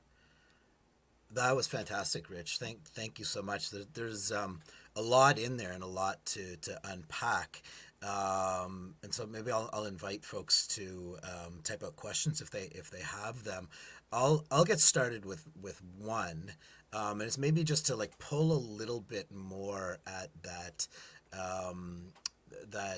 idea that this is not charity. This is not a charity approach. You operate as you're obviously a larger Bitcoin circular economy project as an NGO that than some of the nascent groups that are going to look to implement their circular economy. But what I really took away from that is that fundamental approach that you're bringing tools and you're bringing resources and an opportunity to learn, but it's built with a vision that ultimately this will be sort of for us and by us, right? That you're there to share those tools, those lessons, but you're looking for local leadership and for this ultimately to be driven so that you can then step back. I'm wondering if you could maybe dig into that a little bit further. Like, was that approach to sustainability and not taking a charity approach, but really to empowering?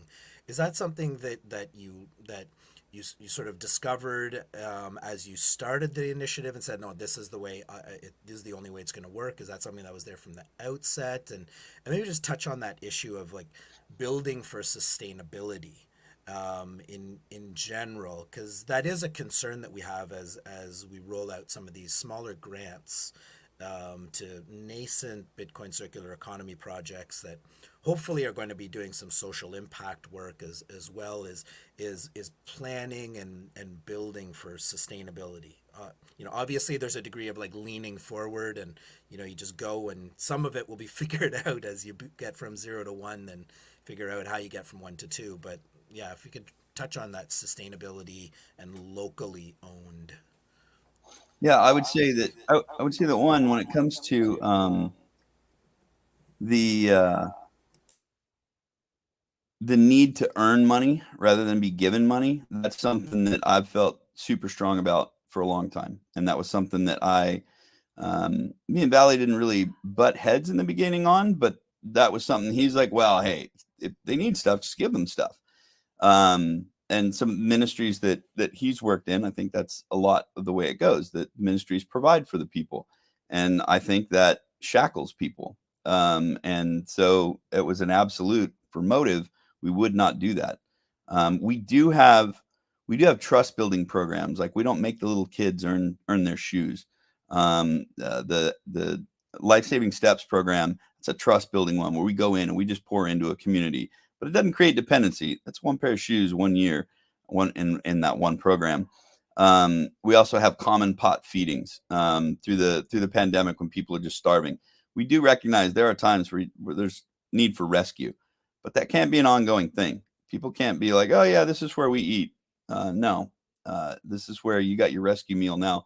Let's figure out how to get you on your own 2 feet and get going, because you can't sustain life.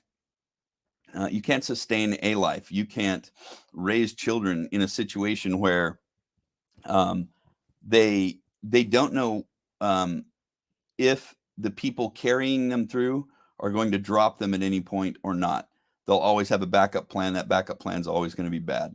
It's never going to be, well, if this doesn't work, if this church doesn't keep me going, I'll work hard. I'll get a job. I'll get some education. It just doesn't happen that way. So earning their way is critically important. And then for Motiv itself, we're still dependent upon donation. We want to work our way off of that.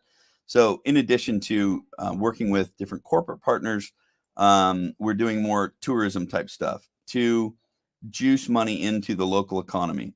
We're having a travel on Bitcoin program that'll be launching this year, where we'll have a small percentage of everybody's Machu Picchu tourism or different tours around Peru, operated by big existing tourism companies. A portion, when you book through them, a portion will come to Motiv and go into Motiv's programs. those tour operators in the areas where it works well are going to be directing people into some Motiv graduates, and where they're selling their weaving work, or pottery, or whatever it might be. So there's that would be on the dependency thing.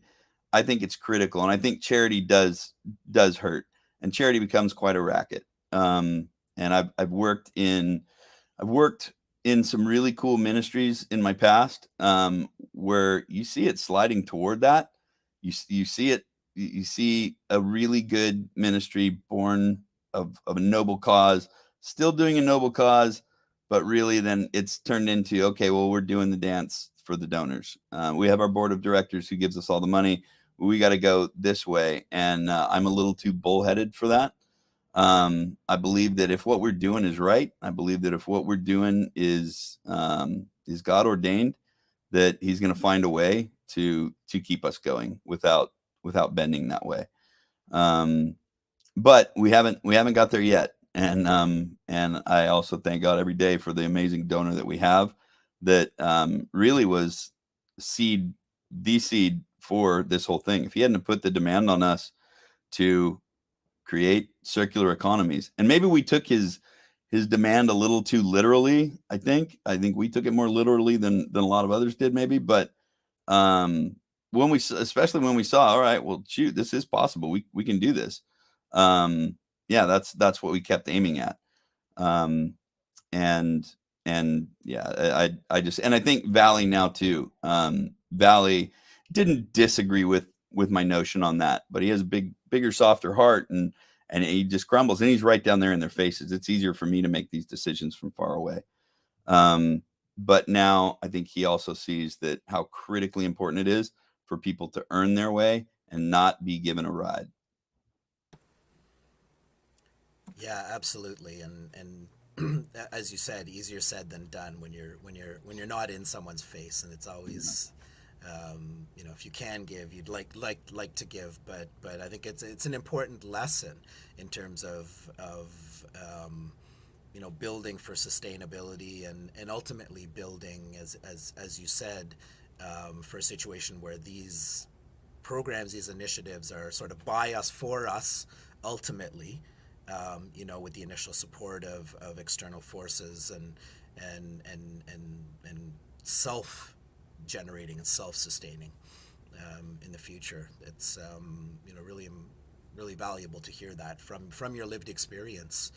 I wanted to ask you as well about the maybe some of this, I know you've been in the middle of it, and living it, but also reporting from what you hear from Valley, and people are just in the midst of that transition gradually from a fiat world to coming to inhabit on a day-to-day basis more of a Bitcoin circular economy. If anything you would share about what that feels like, what it looks like, when you know that you're reaching a point of circularity, right, where resources aren't just coming in, but you feel them, see them, feel them cycling through the community.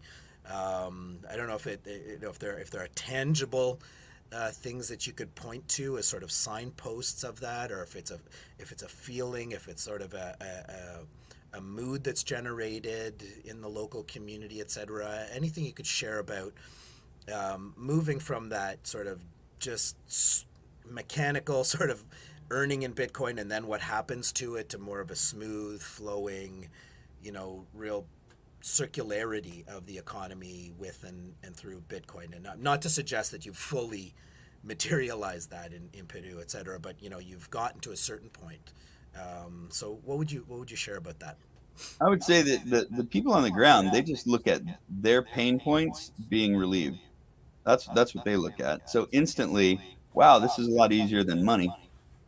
That there's that, and then there's when you see the community changing, and you see the moms changing and the parenting changing, You see the culture in that community changing. You see the mindset changing from, yeah, we can't make it on our own. None of them believe they can do it on their own. And when you see it switch to where they're going like, yeah, I think we can do this. That's a huge shift. It's funny. It's not, when they talk about Bitcoin, it's just like, yeah, it's convenient. They don't, without understanding the value of sovereignty or independence. And I'm not just saying that they don't see the value in it. They don't believe it's a good idea. They believe independence and self-sovereignty is terrible. That's what we have. That's why a government brought us here. The government brought us here to take care of us. Why in the world are you talking about working more? Why doesn't the government give us something? That's really deep-seated belief, and they believe that that's the best way. That's the way it should be. That's as deep as they think into it. So when they're thinking about Bitcoin, we don't go in with all of the great virtues that Bitcoin brings along. We go in with an easier way to transact, and hey, here's an opportunity for you to get ahead if you want to take it. And so they look at it more. They're more excited about creating a job for themselves, creating a small business, being able to feed their kids, um, the various the various impacts that are happening that way. When you ask them about Bitcoin, and there's in Joe Nakamoto's tour around Peru, he talked to a lot of them about that very thing. And they just, when they talk about Bitcoin, it's just like, yeah, no, it's simple. I can just do this and that, and here I go, and I send my money. What they're talking about is, yeah, I have digital banking, really convenient, fast digital banking. This is better than having paper money that I could not secure. I couldn't keep it in a safe place. If a lot of it came in, I'd need to spend it all right away. I'd need to go buy like bricks or something so that I could store my value in some way that wasn't just going to get stolen. So those are the two impacts that I think we've seen. Yeah, I guess that the distinction between someone like myself, at 10,000 feet, sort of looking over it and maybe intellectualizing a little bit, it really does boil down to the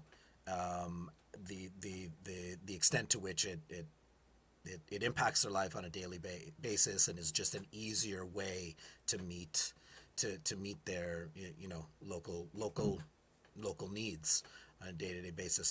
On that, I'm wondering from your experience then also, what the conversations have been at Motiv, and just your practices when it comes to that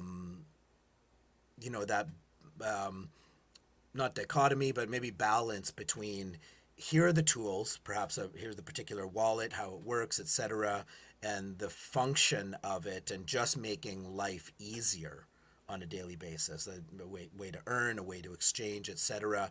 And then that the other layer, which is learning a bit more about the technical details of what this is.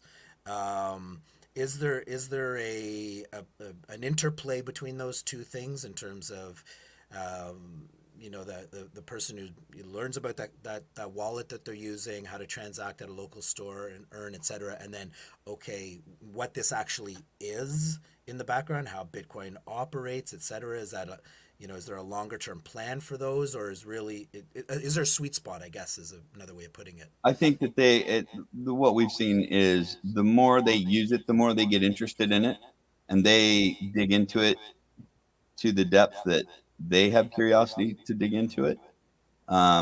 We certainly teach some of the bigger virtues, but really the level of problems these people are dealing with, and the amount of time, the free time they have, and where they would put that free time toward, is not going to be to figure out the technical details of blockchain, or how it all really works.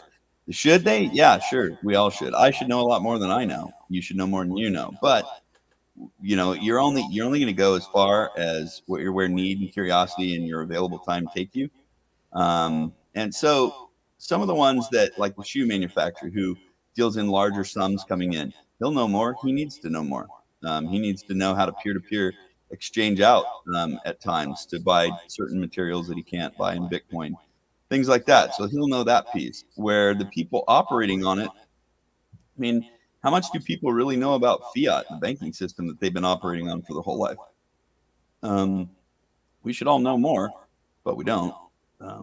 So Yeah, so I suppose there's a real lesson in there about like focus on what's most important, right? Which is helping, add value to people's lives on a daily basis, and to, limit the extent to which those of us who, have a bit more of that background information about what Bitcoin is, how it functions, how at a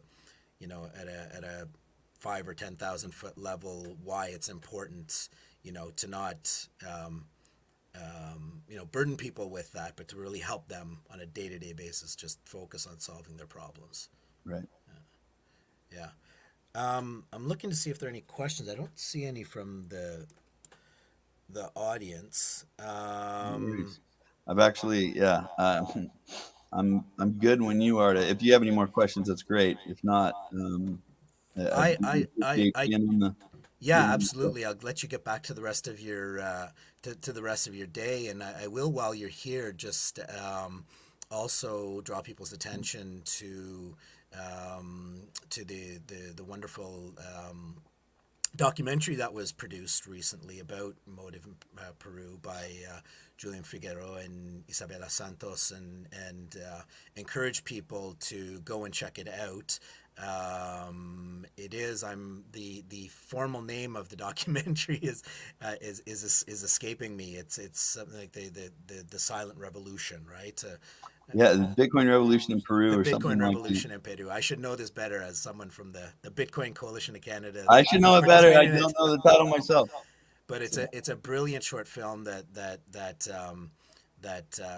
helps tell the story of impact on the ground. So I'd recommend that, and I'm sure I've now heard you tell the story and answer some of these questions on multiple occasions. I think we've documented a lot of this. I think we're going to do a good job at kind of getting that information further out to there, so you don't have to tell the story as frequently. But grateful for you, carving out a bit of time to do it again and share some insights. I think there's some real fabulous kernels of wisdom in there from your experience about building for sustainability and meeting people where they're at, and focusing on needs first, and not getting too cerebral about it all. As Bitcoiners that want to change the world, Right. will do it, but like feet on the ground and focus on priorities first. So thanks so much, Rich. Really appreciate you carving out your time, and we're looking forward to sharing this and continuing to do whatever we can at the Federation of Bitcoin Circular Economies to continue to help increase the visibility of the work that you're doing, so that you can continue to build. So thanks. Very cool. And Well, our thank you thanks for all to you do. I appreciate that. thank you, and our thanks to the entire team. It's an amazing team of folks on the ground too. So thank Yeah. you all. Yeah, they're the ones that make it happen every day. Yeah. All right. Thanks so much, Rich. We'll All right, let you thank go you. and get on to the rest of your day. All right, cheers. All right. Take good care.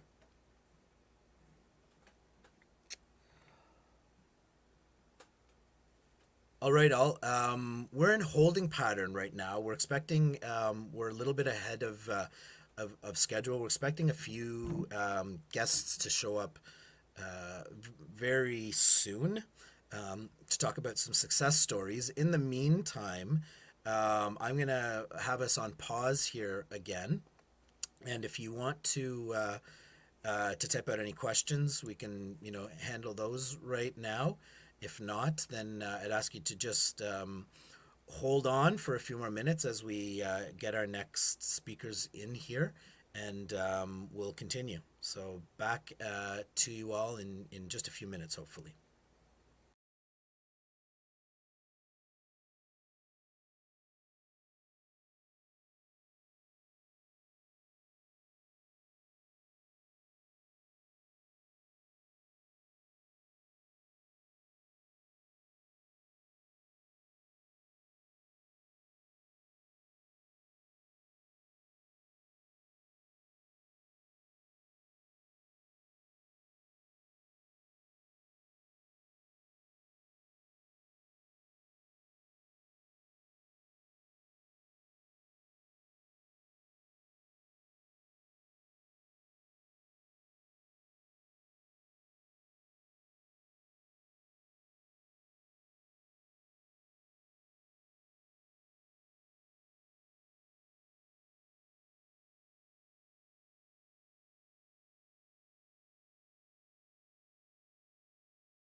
Hello, All hello. right, we're back. We're joined by Paco from Bitcoin Beach. Welcome, Paco. We just heard from Rich at Motiv about their work down there, and we're pivoting now to just a few, sort of more informal presentations, just about experiences with Bitcoin circular economies from different locations, and thought it'd be wonderful if you could share with us, your experience at Bitcoin Beach in El Salvador, in El Sonte, just seeing the project of Bitcoin Beach evolve and grow, and just seeing the experience of the community, and any of your own personal insights and thoughts about developing Bitcoin circular economies that you think others would benefit from, as they develop plans to begin a new Bitcoin circular economy project, or maybe grow a small one that's already established. So I'll just hand it over to you and go for it. Sure. I just want to make sure that you can hear me. Yep. Sweet. Okay. So thank you so much for this invitation. I'm so happy to share my experience. Everything started when I began learning about Bitcoin. So long story short, what I found was that not many of the information about Bitcoin, not even technical or the philosophical part, was available in Spanish. So that brought me to El Salvador when I first heard that the president or the country was making Bitcoin a legal tender. So that drew my attention immediately. When I got here, I got to meet Roman, Chimbera, Jorge, all the team from Bitcoin Beach, Hope House in El Sonte. And what I found here was exactly what I was just in my mind thinking that Bitcoin was needed for, especially in so-called quote unquote third world countries, right? So that what I saw here was exactly what in my mind was the purpose or what Bitcoin was needed for. Freedom, time, owning your time, sovereignty, all that philosophical aspects that a lot of the communities in general in Latin America or in general in the global south, as some people like to call it. So what I saw here was the community oriented efforts that as I started learning, they have been going on for 10 plus years already. And then when Bitcoin came into the story, it just bootstrapped everything and worked as a tool to empower the community and the individuals to help them achieve what they are meant to be in different stages. For example, with the kids, the whole idea of being with the kids in the community center, talking with them about values, teaching them about sports. In this case, for example, in the coast area of El Sonte, surf is the ultimate sport.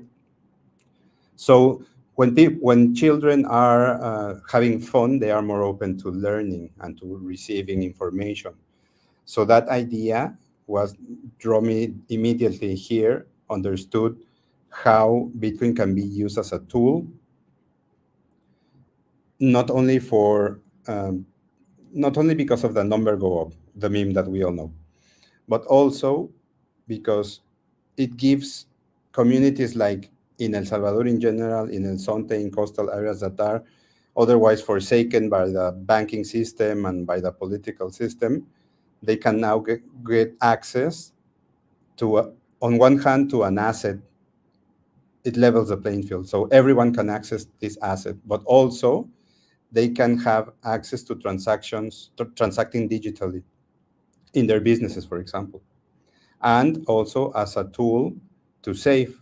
So we all have heard about this low time, high time preference, but here it makes complete sense because the concept of saving is not something that is really something that goes on here in general. But we're with Bitcoin, and especially now, like 2 years in that I've been living here, I have been meeting with a lot of the merchants and vendors and talking with them. They have changed their mindset around thinking about the future or thinking about progressing in their business thanks to Bitcoin, thanks to collecting payments, receiving payments with Bitcoin.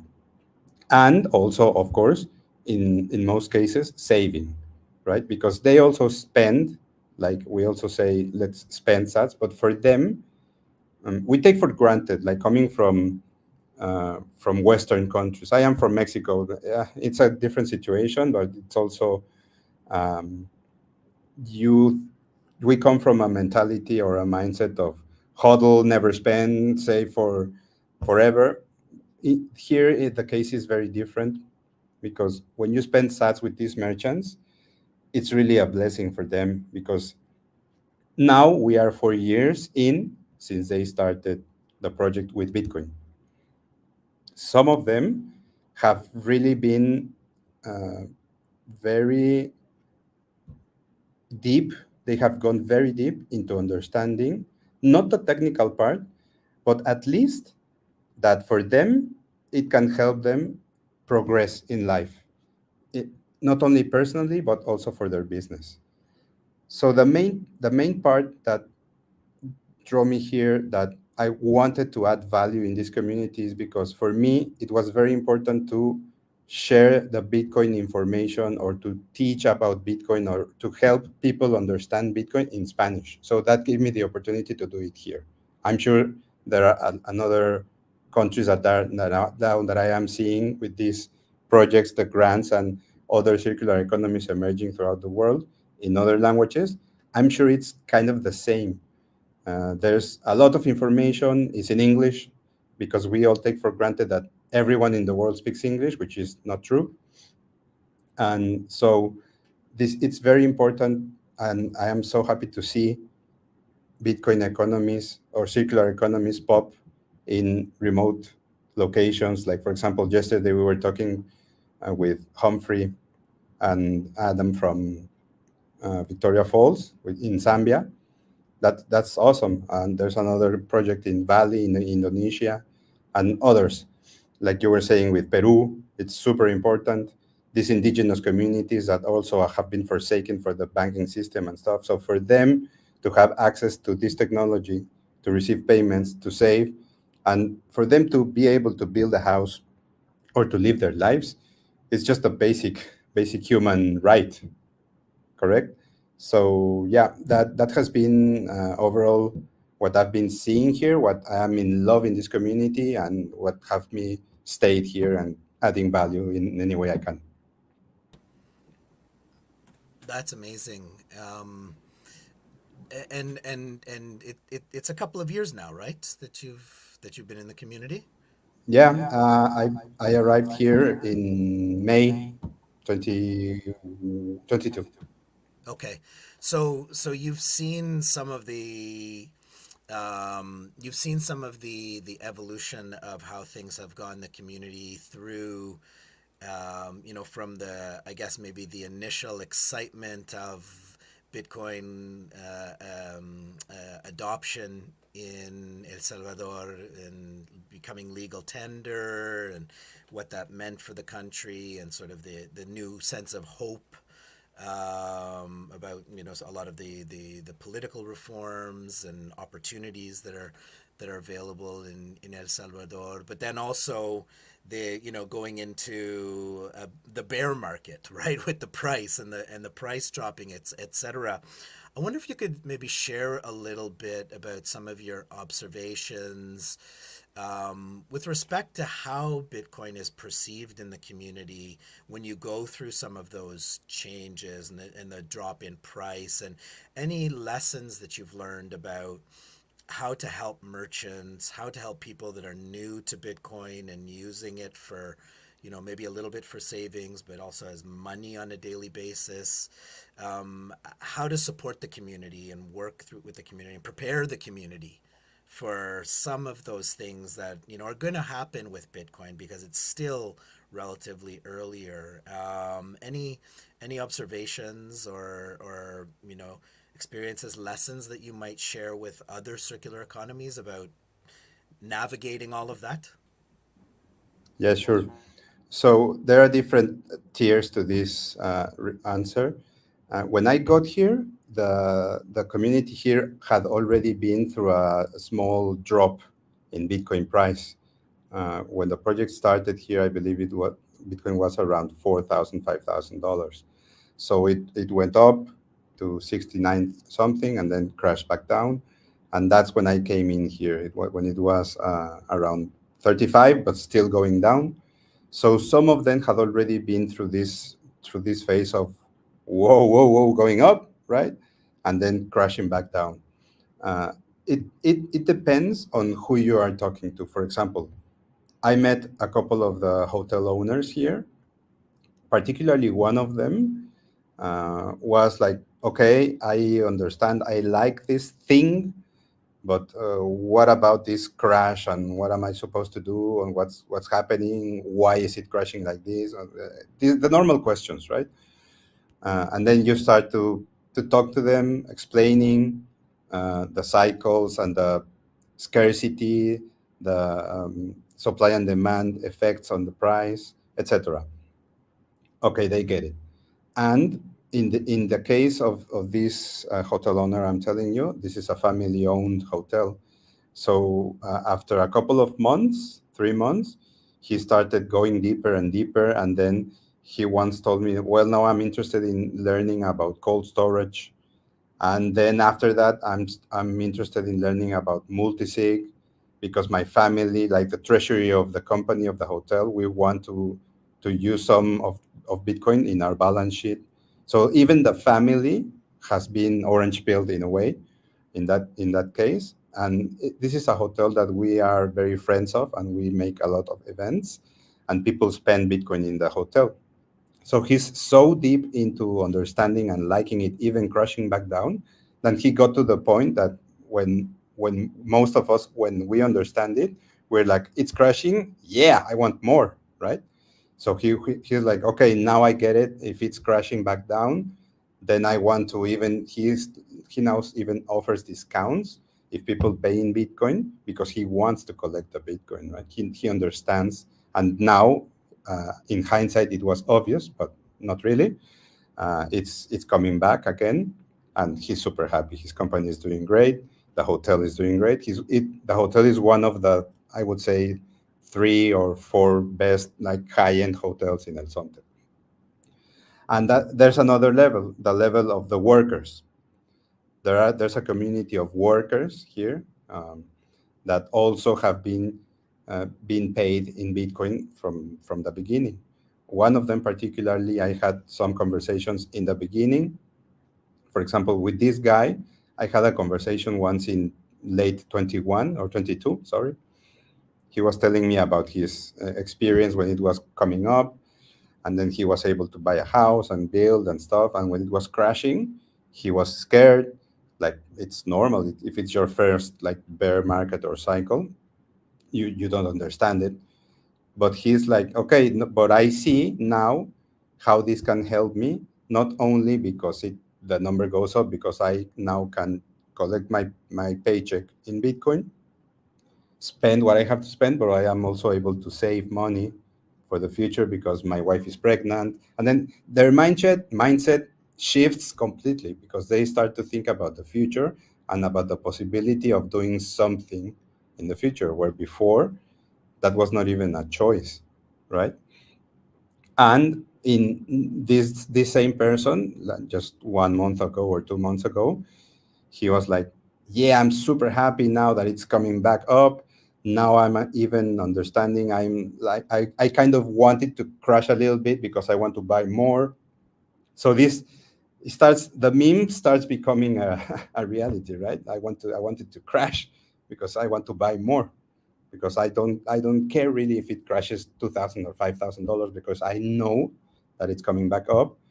And for them, that's entirely a different story, because it's not about for them it's not about getting rich or whatever. It's because they now are able to think or to be free and to provide for their family, which is something that it's should be normal around the world. And there's another level of conversation, for example, with some of the merchants. Some of the merchants, particularly, you probably have heard of them, Mama Rosa or Niña Maria, Tienda Maria. These are two women, like 50 plus years old, maybe 60 plus years old. They own a small shop where they sell pupusas or groceries, sodas, etc. For them, particularly, one of them is Jorge's mother. So in that case, Jorge has been super, super important in explaining her the benefits or how she can understand to saving money to buy for her future. In the case, for example, of Tienda Maria, she has been even interviewed by French press. I mean, press from France. um, and I see her. I see it in her shop. She now has bought a pizza oven that is able to produce 12 pizzas at a time. She's renovating her shop. So this is something that it was not even thinkable for them 5 years ago. They were thinking about not being extorted or of their family members not being killed or kidnapped or whatever. So those are the things that I've seen here, and I think are what really Bitcoin is about.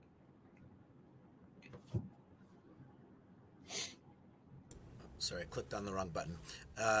Thanks so much, Paco. Is there anything else that you'd want to share?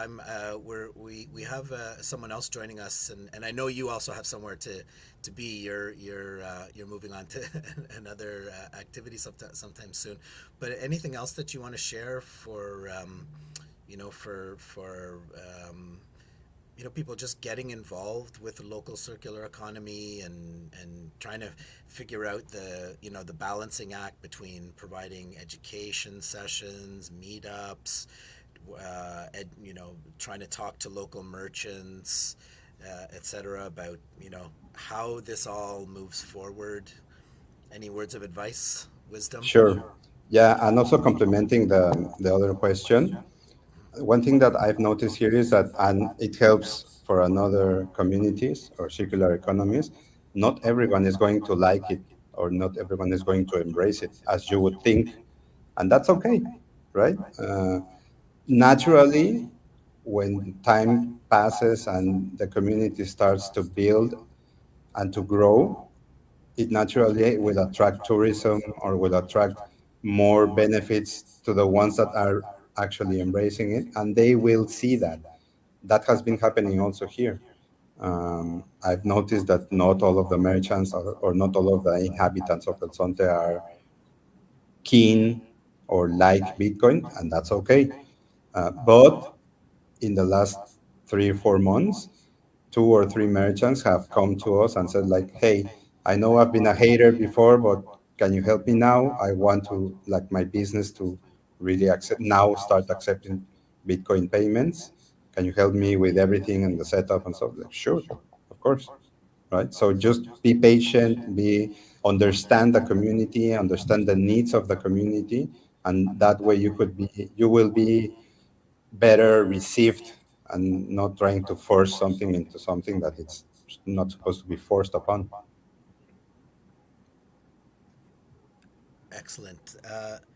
Thank you so much, Paco. Really appreciate you making the time to jump in and share your experiences. And anyone who hasn't yet done so, please check out the Bitcoin Beach circular economies sessions that are hosted on X or Twitter, whatever you're calling it, and then also posted to the Bitcoin Beach YouTube channel. Paco helps to run those, and those, as I've said, are amazing resources for information about different circular economies that are developing around the world. Typically, they're taking place every Tuesday, usually at 7 p.m. El Salvador time, which I think is 6 hours 6 hours behind UTC. But I know they'll change a little bit depending on the guests, right? But please go check those out, and follow Paco as well if you're not on social media. Thanks so much, brother. Great to see you. My pleasure. Anytime. Okay, see you again Cheers. soon. Ciao. Bye bye.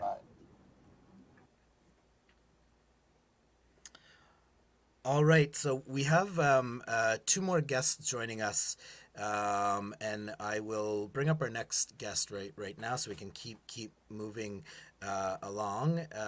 Welcome, Patrick, from arguably the first and oldest Bitcoin circular economy in the world, in Arnhem, Netherlands. And I'm going to also bring up Lutando from Bitcoin Ekasi in South Africa. I know we had a little bit of a loosely scheduled time frame here, so I just wanted to do a check-in with both of you. Do either of you have a time pressure? Would one of you prefer to go first? I know, Patrick, you've just been doing a lot with the Adopting Bitcoin conference in Arnhem. Are you both okay for a little bit of time, for half an hour, for 40 minutes? It's okay with me, or? All right. So Lutando, if it's okay, I'll bring you back down, and we'll have Patrick talk to us a little bit about Arnhem, and then we'll reconnect with you shortly after that. Is that okay? Good. Okay. No, you're on mute.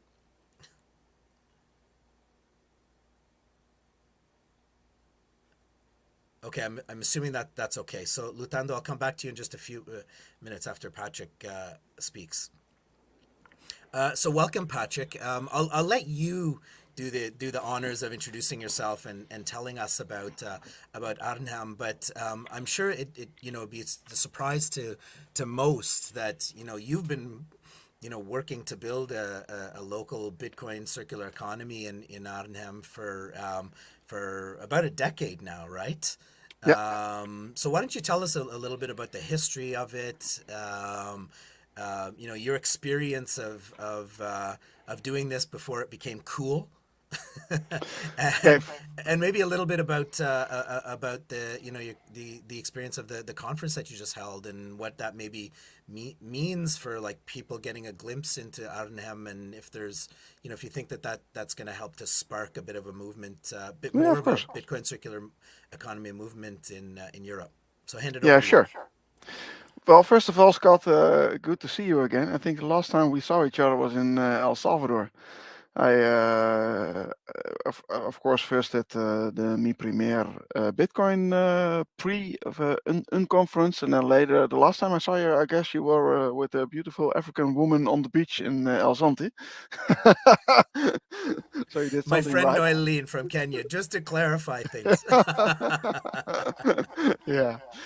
But yeah, good to see you again, pal.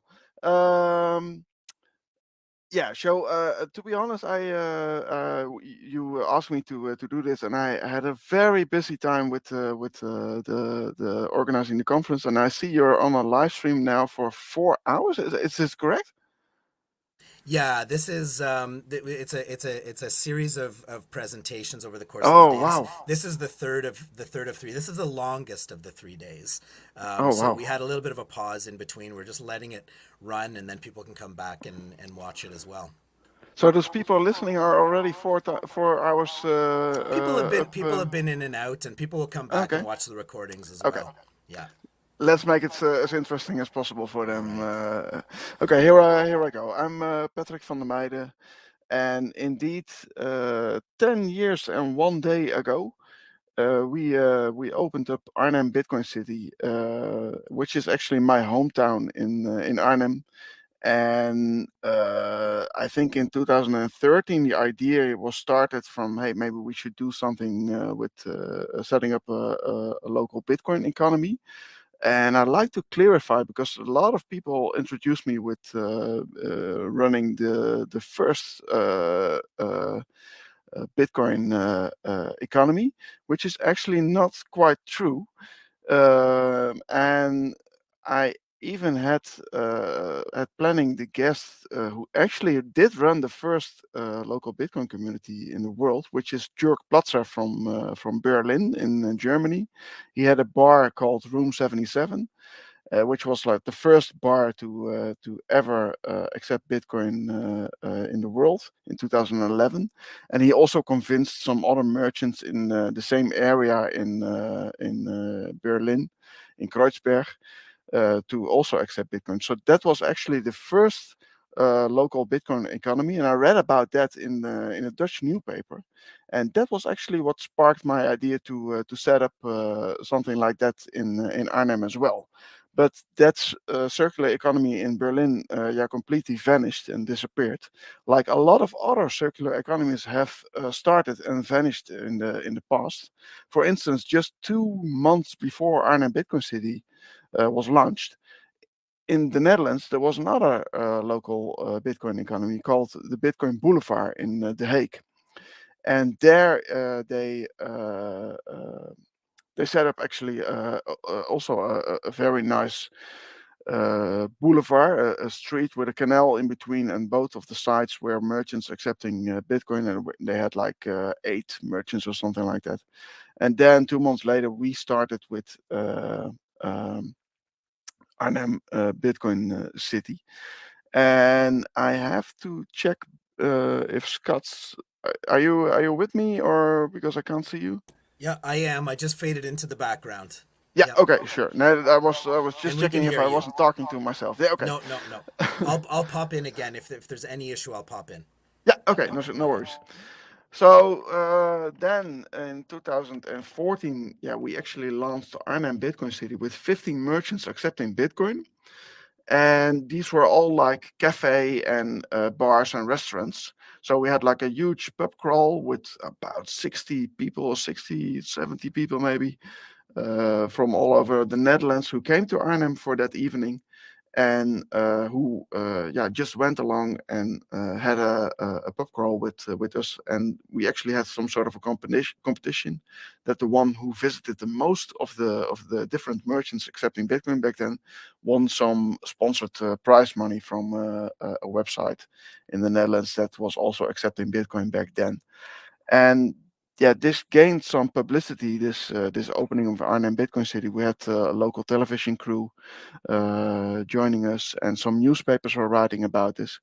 And then more merchants in Arnhem wanted to join this. So, for instance, a dentist was one of the first to also accept Bitcoin, and she's still accepting Bitcoin actually after 10 years. And a florist came, and a bicycle shop, and lots of places. And then in 2000, and I think in October or November of 2014, the Spar supermarket also was the first actually major brand supermarket to start accepting Bitcoins in Arnhem. And it's just a small grocery store, but it is next to the central station in Arnhem. And it's even for today, it still accepts Bitcoin.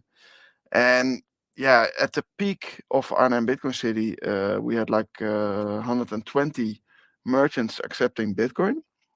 And also the Burger King was like the very first Burger King worldwide to accept Bitcoin. It was just a local franchise owner who thought it was a good idea to join the project. That's what we did. And in the beginning, every merchant instantly converted the bitcoins into euros through the software we wrote ourselves. We wrote Bitkassa and set up a company with that name, and that makes it very easy for merchants to accept Bitcoin, because back in those days, the merchants didn't really notice the difference if people would be paying with their debit card, which is very popular in the Netherlands, or with bitcoins. At the end of the day, they would just have the amount of euros on their banking account without any risk or whatsoever. So that's how the 50 merchants in the beginning started accepting Bitcoin. And then after some time, the first merchants asked us if they could keep the bitcoins for themselves. So we adjusted the software that we would forward those bitcoins to their wallet, and so at for instance 2020. Like 25% of the merchants were keeping the bitcoins themselves and were actually stacking the sets they received from their customers. Then there was a time when some new legislation kicked in the Netherlands, and Bitkassa, my company, was no longer allowed to do the conversion between Bitcoin and euros. So from that time on, every merchant in Arnhem that was still accepting Bitcoin just received the bitcoins into their own wallet, and it could be a ledger or a Trezor or some other hardware wallet, or an account on an exchange or whatever wallet they choose to receive the funds on. And that's actually still the case for today. But this regulation cost us quite some merchants. So at today, I think just 65 merchants are still accepting Bitcoin in Arnhem.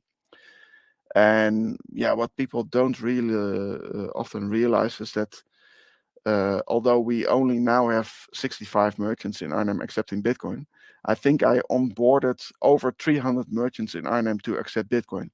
But in a period of 10 years' time, a very large amount of merchants disappear because they are retiring, they are quitting their job, they are selling it to somebody else, or in some cases they really needed the money and could not afford to keep the bitcoins any longer. But it's just a lot of effort that you have to put into to make this happen in Arnhem.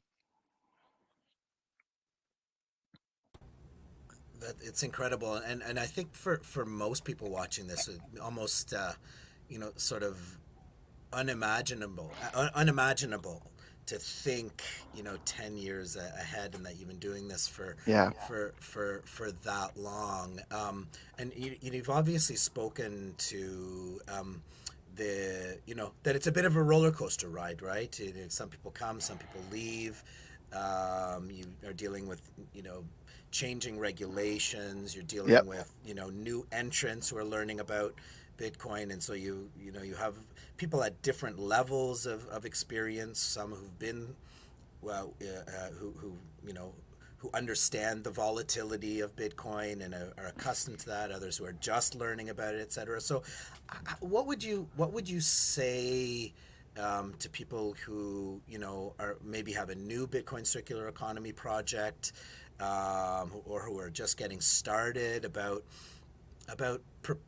and we've talked about in some of the previous presentations about planning for sustainability, but maybe plan from your perspective too, planning for sustainability, but planning for the marathon. What has sustained you in terms of keeping efforts going, and working with all these people at different levels over time, etc. What words of advice would you share to people about how to prepare for that and plan for it? Yeah, well, this is something that I could easily do in my hometown. I'm just living here, and whenever I went to the city center and I visited some merchants, I would always ask if I could pay with Bitcoin, even though I knew they didn't accept Bitcoin yet. But just to start the conversation, or to plant a seed in their head that there was actually some people asking for it. And a lot of people ask me, "Hey, it's so cool how you set up Arnhem Bitcoin City. Maybe you can do this also in Amsterdam or in another Dutch city." But I always have to explain that that's not how it works. I can do this in Arnhem because I live here. I visit the city center quite often, and just whenever I just was there anyway, I would just do a round for the merchants that accept Bitcoin, ask how it goes, if there's any problems, or just chat a bit, make sure they get some trust in your project. And but that's not something that I can do in any other town, because I don't go to all these other cities that often. So you really need locals in your city to set up something like that. You cannot do this in a city that's an hour away from where you live. That's like one of the key points. And if you want to set it up, what we did was just telling the merchants, okay, we're going to do some cool stuff here in Arnhem. We're going to put Arnhem on the map as a very innovative city where lots of people can pay with Bitcoin. It's a project called the Arnhem Bitcoin City, and we are probably going to show up at your venue with maybe 30 or 25 people, just to have some beers or some drinks or some food. But those people want to spend Bitcoin. And back in the day, we could easily tell them, okay, but if you're still a bit reluctant to accepting Bitcoin, then we have a solution where you can just receive euros into your banking account. And that was that really helped us to gain some trust from those merchants, that Bitcoin was actually something that you could just receive without any trouble, without any volatility, and just to lower the burden for them to accept Bitcoin. Nowadays, that's not a possibility with our own software solution anymore. Maybe other payments processor can still do the thing that we did in 2014, but I think it's of course cooler if the merchant would now instantly accept the Bitcoin for themselves. And that's actually how it goes now with the merchants that I onboard in Arnhem. We have like a regular meetup, I'd say 10 times a year, so nearly monthly.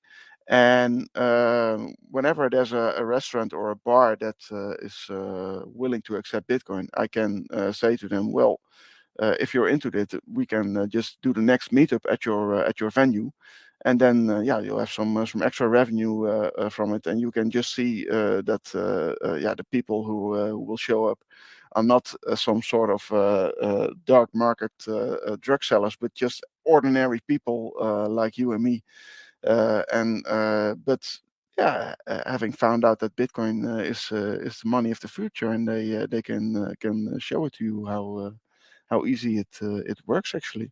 So that's a bit of the advice I would give to your listeners.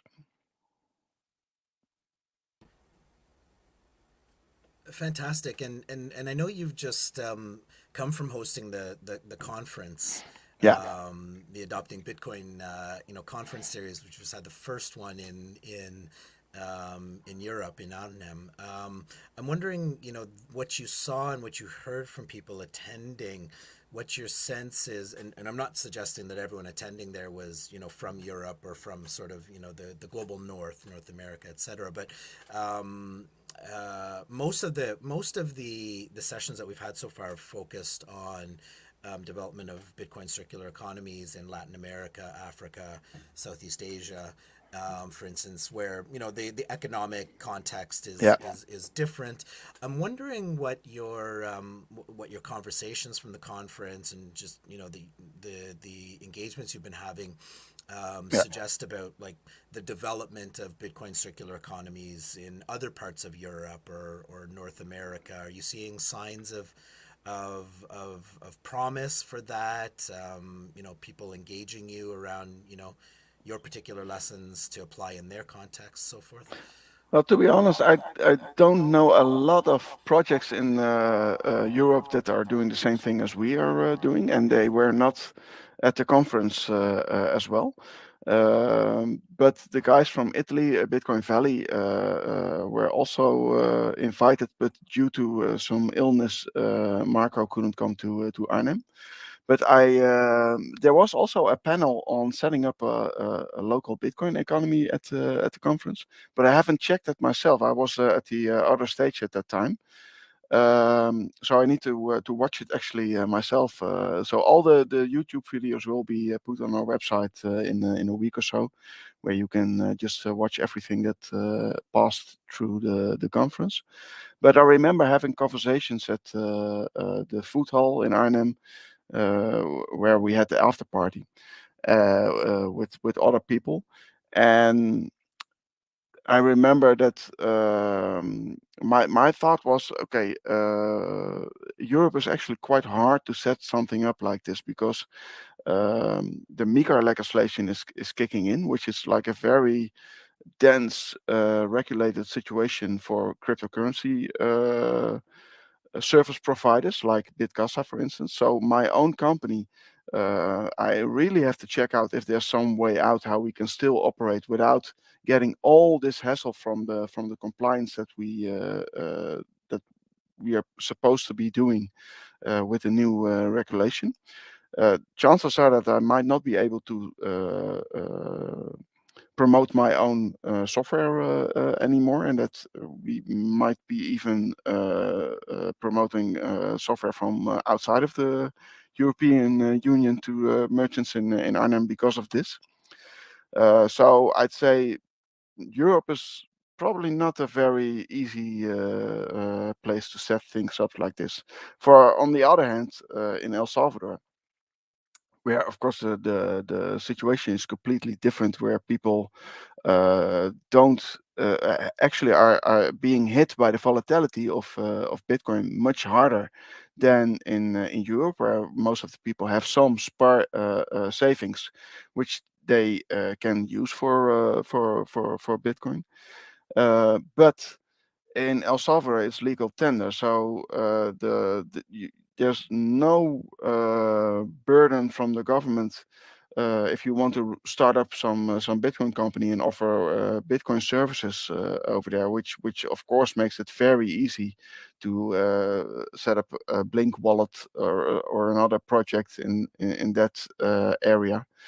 So I guess, yeah, that helps quite a bit if you want to set up a circular economy. And also in North America, for in the US, I understood there's like a capital gain tax where it makes it very complicated for people if they are just spending bitcoins at merchants.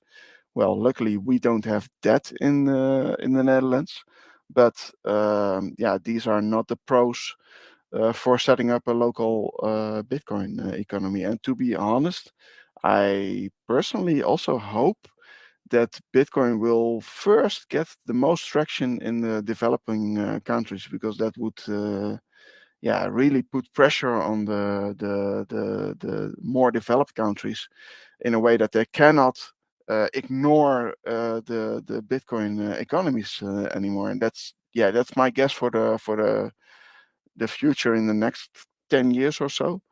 But I'm not very good at making these kinds of future predictions. But my guess is El Salvador will not be the only country adopting Bitcoin on this scale, and more smaller countries will join, countries that do not have much to lose from their own financial systems, because they, for instance, don't have their own currency anymore. If they are relying on currencies from foreign countries, then you might as well just use Bitcoin. While if you're still in full control of your monetary system, then you'd rather not give that up that quickly. So yeah, my expectations is that those countries will probably adopt Bitcoin first. And yeah, if a lot of those smaller countries, which do not have a very large economic significance at the moment, but if they gather together, then suddenly they are forming a pact where even the more developed countries cannot ignore them anymore. And that's, yeah, a bit of my hope, and I hope a lot of people yeah, will set up local economies in Bitcoin, because I do think that yeah, that gives a lot of trust to this Bitcoin currency, because most people who are not familiar with it are very skeptical of it, and they should be. If somebody tells you there's some new kind of monetary system, you should be very skeptical. Yeah, that's a hope I share as well, in terms of, the global South outpacing us in terms of adoption of Yeah, Bitcoin circular economy, in terms of leveling playing fields, and watching the beautiful, characteristics of Bitcoin play out at a global scale, right? Where Yeah. it moves where the need is greatest, and it adapts to pressure placed on it by simply shifting jurisdiction and finding Yeah. new routes and whatnot. And I hope you're right with that prediction that Yeah. we get to watch a new era of sovereignty, self-direction, and development for so many countries in the global south. Yeah, and but not only from a monetary perspective. I'd also say that in countries like El Salvador, where most of the people don't have a banking account, they also have some practical gains by just using Bitcoin for paying their electricity bill, for instance, which the normal way was that you walk through your village and go to one of the shops where you could pay your electricity bill, and then some notes were being made that you have paid for the next month in cash. This is all in cash going on. So yeah, if you can do that now with Bitcoin, yeah, that's it. That is makes it much easier. And of course, with remittance, that's a complete different situation. If people no longer need to go on a bus to the bigger city for visiting a MoneyGram or what are these money transmitters called, and then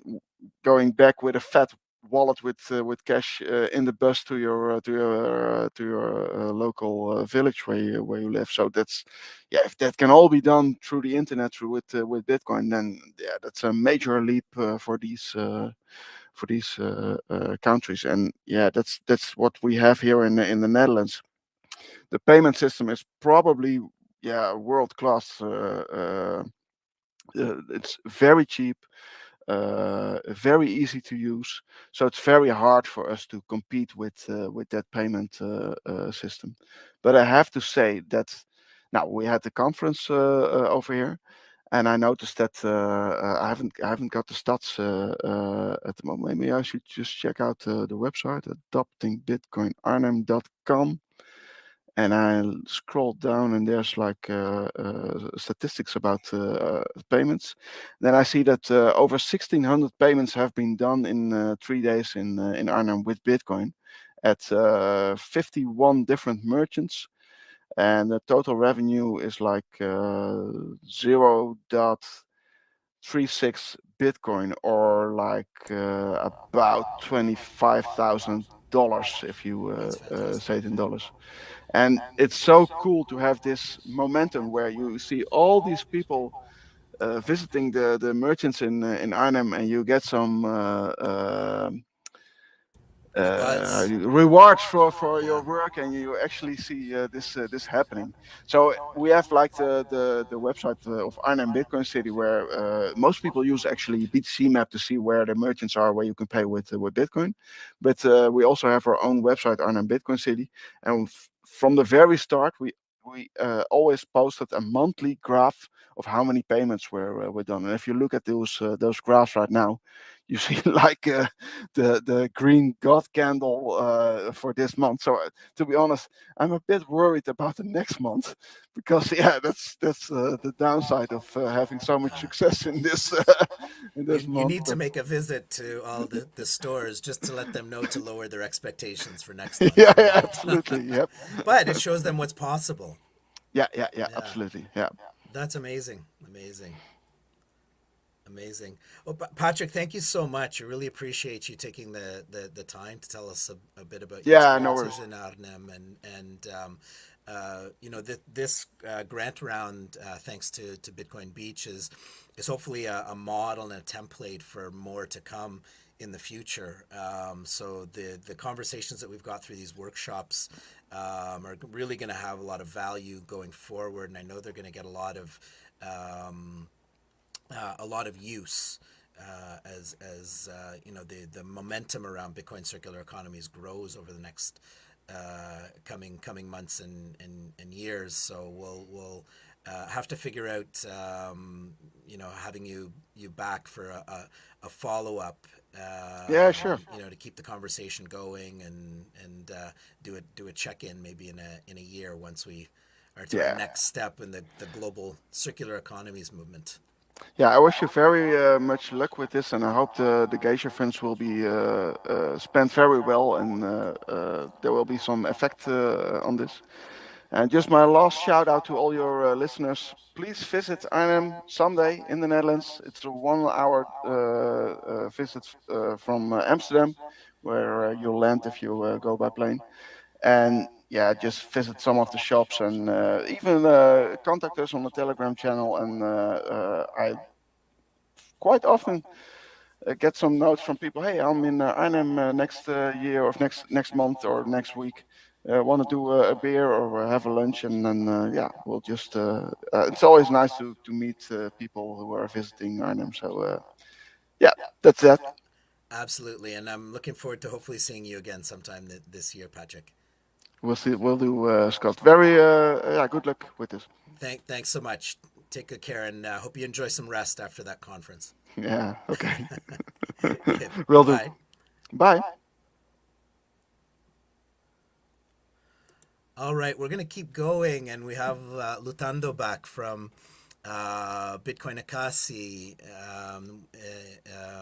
close to Mossel Bay in South Africa, and I know it's getting later in the evening there, Lutando. So thank you for holding on. Really appreciate you joining us. So we heard a little bit earlier today from Hermann, who gave us an overview of how Bitcoin Ekasi got started, the connection to the Surfer Kids program, and some of his insights about how Bitcoin Ekasi has grown and evolved. And as he mentioned, like, you have been a central force in helping grow the circular economy in the Ekasi, and so I'd just like to invite you to share with us your experience about what that's been like, some of the lessons that you think you've learned about how to get people in the community to pay attention to Bitcoin, getting merchants to start accepting payments, and any advice you would have for people who are taking on those same efforts in other places now. What is the how do you make the magic happen?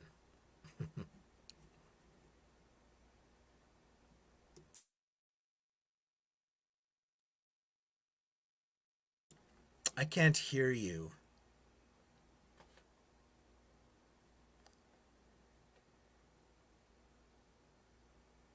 No. Let's see if your mic is working.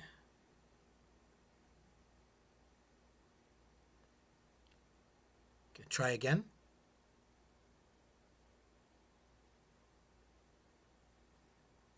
Oh goodness, no, we're not getting any sound from you.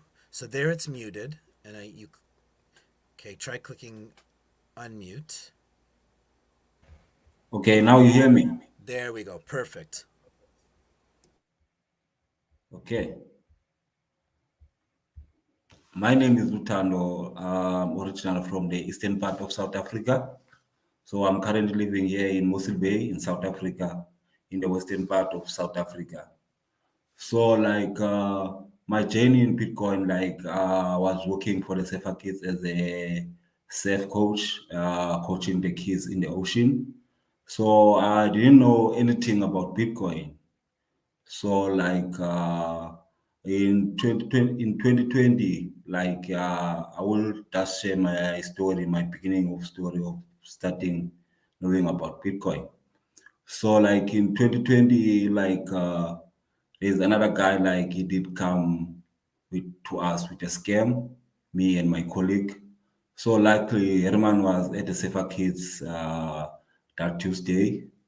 So like we didn't know, even like Herman didn't know about Bitcoin. So like the guy just introduced to us with something like scam, like he was telling us to put some money and then we'll make more money. So Herman like was listening all the conversation we had with the guy. So after the guy left, like Herman said, no, that's a scam. So I will give you guys something that you can learn about like Bitcoin. I will give you some articles. So like that year we do a donation of like 10,000 rand in Bitcoin. So we didn't know about Bitcoin, but the Herman did say, okay, keep studying this thing, and then I'm gonna reward you guys with this 10,000 Bitcoin end of the year. So we keep doing like that. We keep doing like studying Bitcoin. So in 2020, like when the COVID comes, like we run out of donations. So in 2021, Herman just come to me, and then like I was only alone, like working for the Safer Kids, myself and Herman. That's there for working for the project. So Herman did come to me and then explain to me about what we're gonna do. Like one day, Herman was at the center at the Safer Kids, and he was stressing a lot. So myself also was stressing because the project is gonna close. So I'm not gonna have a job. I have to start like looking another job. So I was stressing, and also like I was losing weight because I'm stressing. Because this thing walking in the ocean, like I like to walk in the ocean. I was doing life saving of like 10 years as a squad leader. So I walking in the ocean was my dream. Like I can get like a permanent job like that. It can make me like in front, always I'm in front of the ocean. So it might say, no, we have to close this project now because like we are running out of donations. And also like he was not scared to show me like to tell me about the money we have in the bank. So like he did say like, yo, my man, like we have only two salaries, like two salaries. So the money is gonna run out of the bank. So he just come to me and then he said, another day, and then he called me like he say, what is Ekasi means? Like I was shocked, like why this guy is asking me about the Ekasi. So I had to explain to Herman what the Ekasi mean. So he get it like that. So he said, no, I'm gonna call another guys like from Cape Town. The guys is gonna help you to onboard the shops up to the township. So I was like, this is not like it's not something like I was not sure this thing is gonna happen because many people like in the township they know Bitcoin is a scam. So like I went up to the township with another guy from Cape Town. So that time we were using Moon Wallet. So we have to walk around the township, visit the shops, like trying to explain to the shops. But one of the merchants, Peter, did allow me to buy on his shop because I was grow up next to him. He know me as well, very well, and my parents as well. He know that I won't come to him with something as like scam. So he did allow us to butcher some cool drinks, some two cool drinks on his shop with Moon Wallet. So like we did like butcher that's the score two cool drink, and then they agreed that okay, it's fine, and then we walk around again. But he say no, this thing like I'm not interested to it, but like I will think about it. I will think about to accept Bitcoin as a payment in my sponsor shop. So we went around maybe 2 weeks time, and then and then I was alone that time. So the guy from Cape Town, he just go back to Cape Town. So I have to walk alone around the township, try to find more merchants. So I did meet the guy, a policeman, a police guy. So I went to the guy, and then I did explain to him that okay, I want to explain to you about Bitcoin. So the guy just said, no, no, no, now I'm busy. So I was thought like the guy is rejecting me. He don't want to hear anything about Bitcoin. But he just say, no, I'm busy today.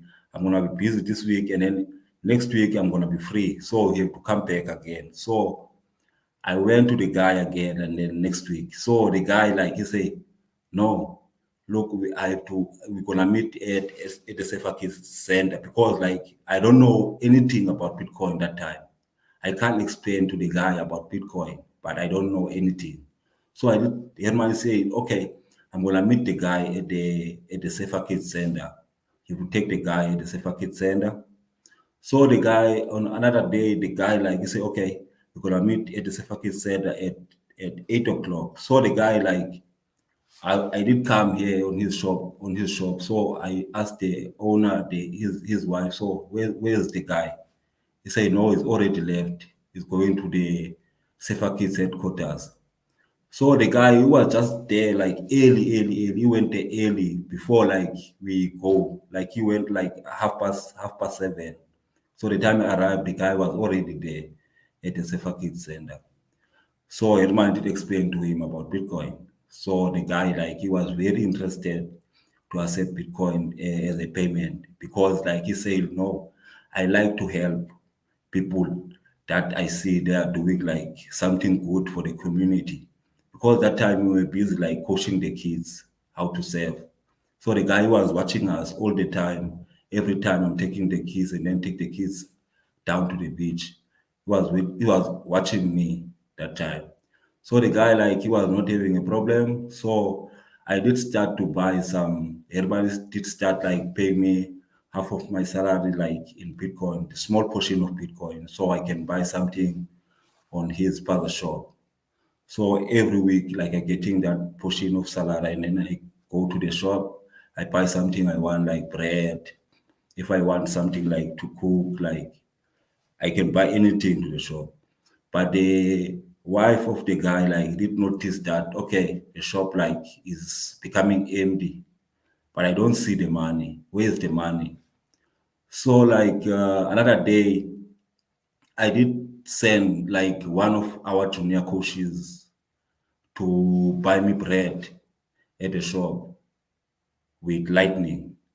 So the wife of the guy did refuse to help the guy at the shop to buy something because they say no, we are just finishing her shop, but you don't see the money. Where's the money?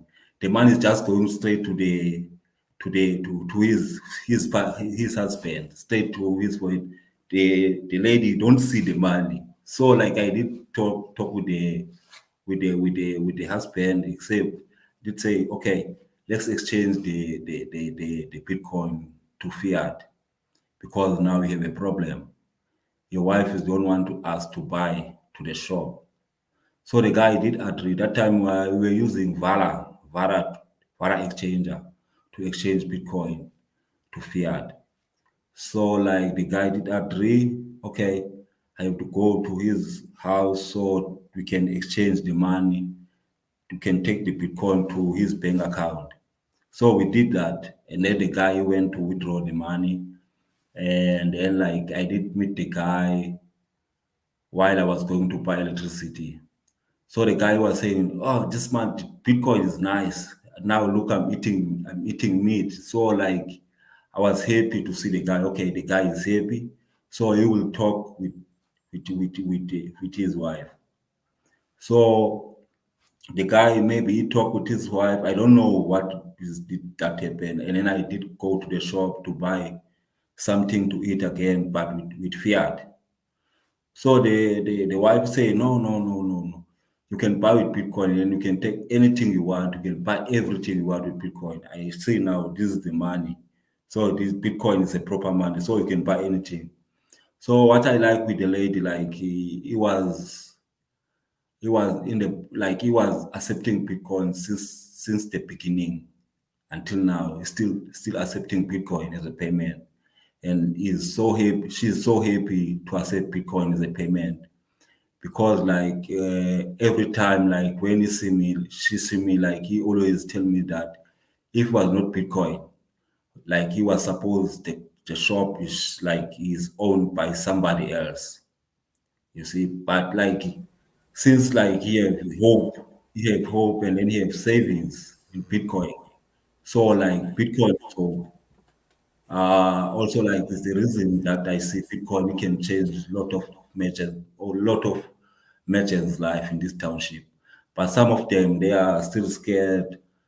And also, like, the lady here have some big portions of Bitcoin. So, like, he say, like, if it was with Bitcoin, was suppose the shop is owned by somebody else.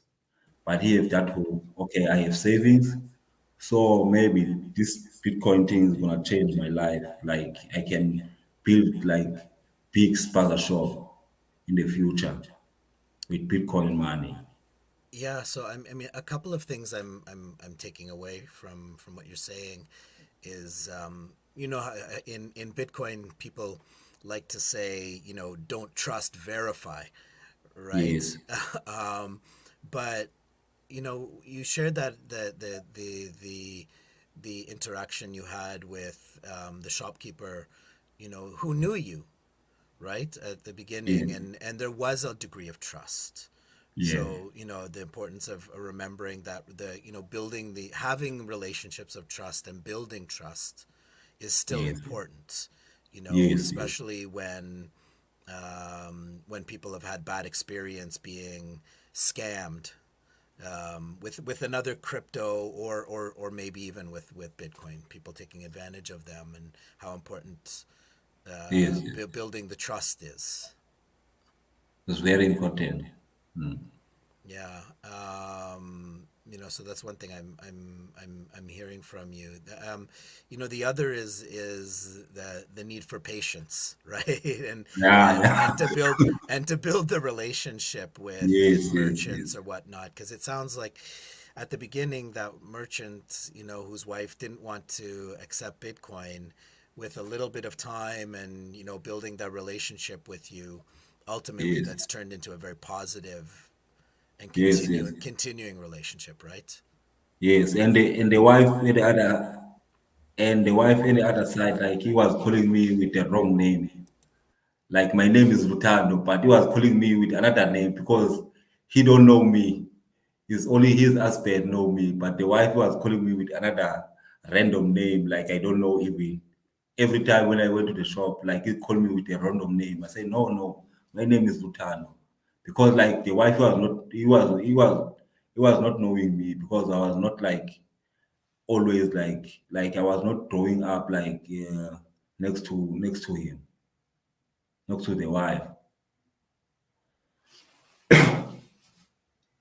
So like we also like having problems like with another merchants up to the time like when I try to onboard them, like they say no, like I'm not interested in Bitcoin because like here in South Africa, like we have like most of the shops they are owned by foreigners. So those guys like they are here like to to make money, something like money. They don't want to accept like another another payments, some of them. So like and also like they are not from South Africa. So I can make example like El Salvador.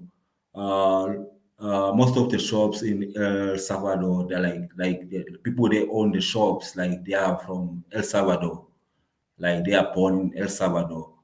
So here in South Africa, like we have like few shops they own by by South Africans. So like also like we don't have a lot of visitors.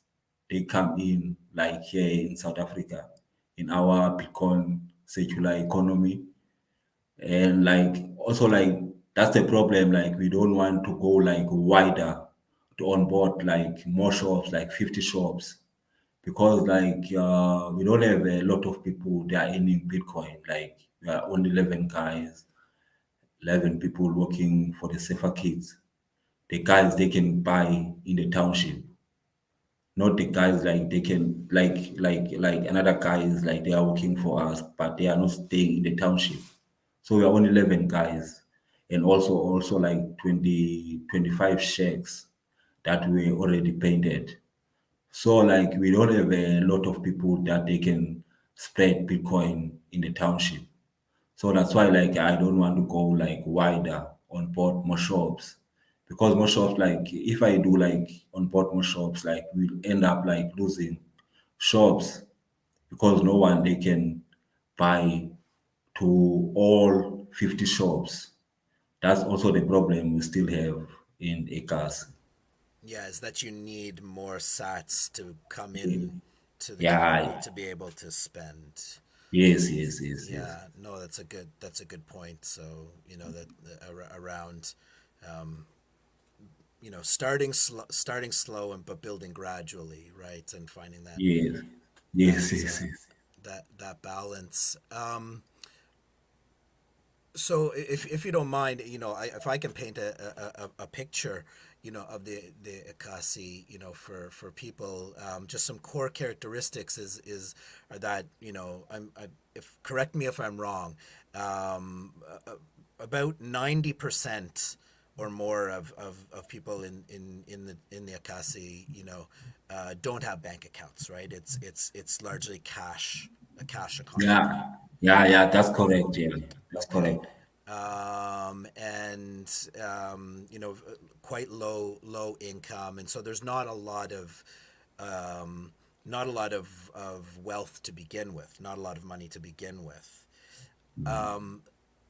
So I'm hoping you can share your experience, working in that context where it's a almost exclusively a cash economy, with cash circulating, and lower income. Um, for others who are working to help bring Bitcoin into the community like that, you talked about the engagement of the storekeepers. But Yeah. what about the general population and people in the township, helping them understand Bitcoin, sharing with them tools to use, like different wallets or whatnot.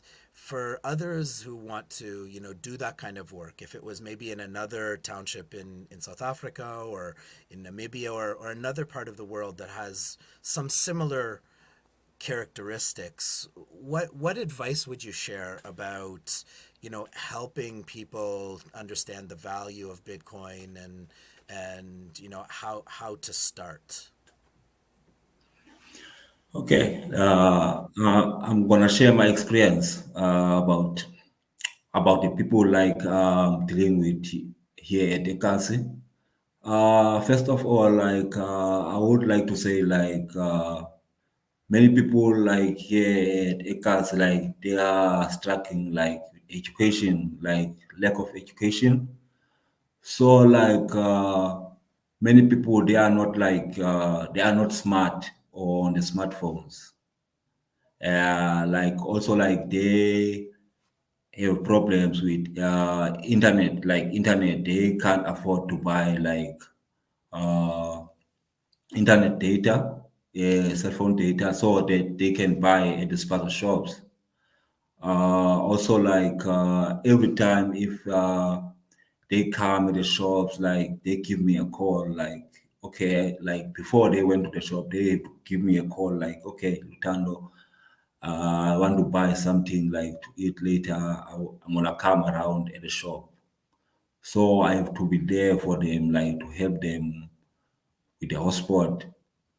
So like always patience. I always patient because like I know their situation. Because also like they are not smart to use cell phones because like they are not well educated. So I can make example about the shacks, like the owner of the shacks that were painted. Most of those people, like they come from Eastern Cape, so they just drop out from school because like to go at school in Eastern Cape, like it's a long distance. Sometimes it's raining, so they have to drop out from out of school. So like most of them they are working like the domestic workers. Some of them they are working to construction workers. So like they don't pay a lot of money to those jobs. But they are also like some of them they can save their Bitcoin. Like I can encourage them that okay, you can save your Bitcoin. Just spend your salary that you receive from your work. So some of them they always like they get the money on the same day and then they go to the shops same day because like sometimes like they don't have lot of money in their jobs. They are not receiving a lot of money in their jobs. They can get paid today, but the money can just vanish today because sometimes they make loans, and also lot of people I can explain to them about Bitcoin, but like if I'm starting like they most of people they are staying here in the township, like they want like something now. They don't have patience. You see, they don't have patience to wait. Some of them, you can if I can tell them about, Their needs are very urgent, aren't they? Their needs are yeah, right now. their needs, they are very urgent. They want now, something now. They want to fix something now.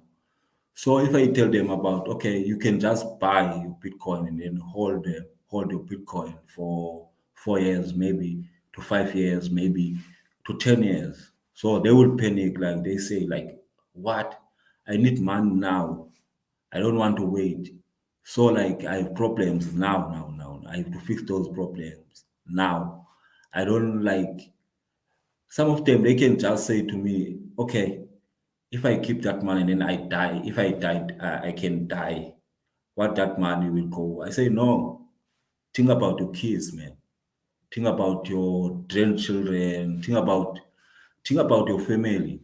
You see, yeah, like mistake happens. Like my mother, like also and my father, they didn't able to save me to save for me money, so I can go to better schools.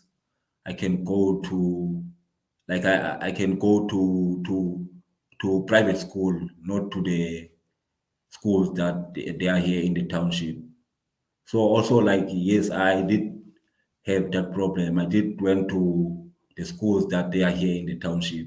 My mother they didn't afford to take me in the private school.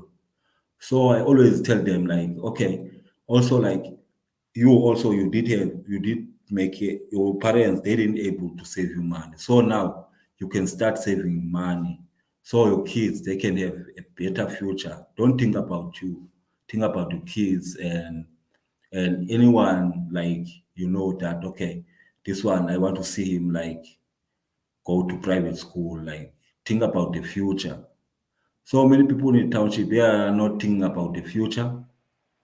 Always like encourage them. Like I say, okay, me also I was not thinking about the future first time, like before, like I was getting like my salary in Bitcoin. The time I was getting my salary in bank, like I was not thinking about the future. I was just chowing my money out, like to say, no, let me just chow this money because I see the stuff they are getting more expensive, more expensive. I can't save in the bank. So like also like I was like to party. So I was not Bitcoin did change did change a lot of like in my mental of thinking, like I'm thinking different than before. Because like I didn't care about parties. Every sets like I receive, like I put in my savings. I don't care about parties. I don't care about hanging out with friends. I just care about my kids. I have kids, and then I have to build something for my kids, so can go like they can go not in the same way that I went to. And also, like I do experience a lot of troubles in the township. I did make a lot of troubles in the township. So now, like I want to just do it for my kids. Yeah, I mean that's amazing. I mean, not only are you know doing for yourself and for your family, but you know you're doing for the community, and it's so inspiring to you know to hear about how things have progressed, and just to you know hope is so important. You know, hope and just that possibility of something being better. You know is so powerful, and you know I know having watched from afar and then having visited and spending some time with all of you at Bitcoin Ekasi, you know, just seeing it firsthand is just it's really powerful. So like, thank you so much for sharing your your personal experiences, and it I am I bet it's hard to imagine that, in 5 years, 10 years, someone's going to look back at this and say, like, wow, he was a world leader. But, you guys are world leaders, not just in the local community, but what you're doing, and other circular economies in El Salvador and elsewhere. Really, really world leaders. And I'm really honored to be part of that journey with you all. Thank you so much about for sharing your personal story and your personal experiences, and I can't wait to see what's going to happen with this beautiful project that you are pouring your heart and your soul into for your family and for the community. Yes, yes, is what like I want to do. I want to see like I can't wait. Like you see, we have people like the shop owners. They are holding Bitcoin as their savings. So like I can't wait to see like Bitcoin like it went up a lot. So many people in the township they can start opening their eyes and notice that okay, this is something that I can just keep because most of the people in the township they don't want to hear, they want to see, you see. So as soon as they see those people they holding their Bitcoin and then their life change, and then they're gonna start realizing I can keep Bitcoin like as a savings. I have not thinking like I must not thinking about I must not think about negative about this thing. I have to just keep using it. And also like we have problem in the township, like most of the shops they are getting robbed.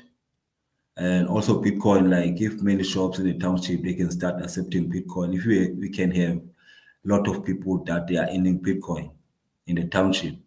So like the problem of robbing shops in the township it will get down because like many people like they want money.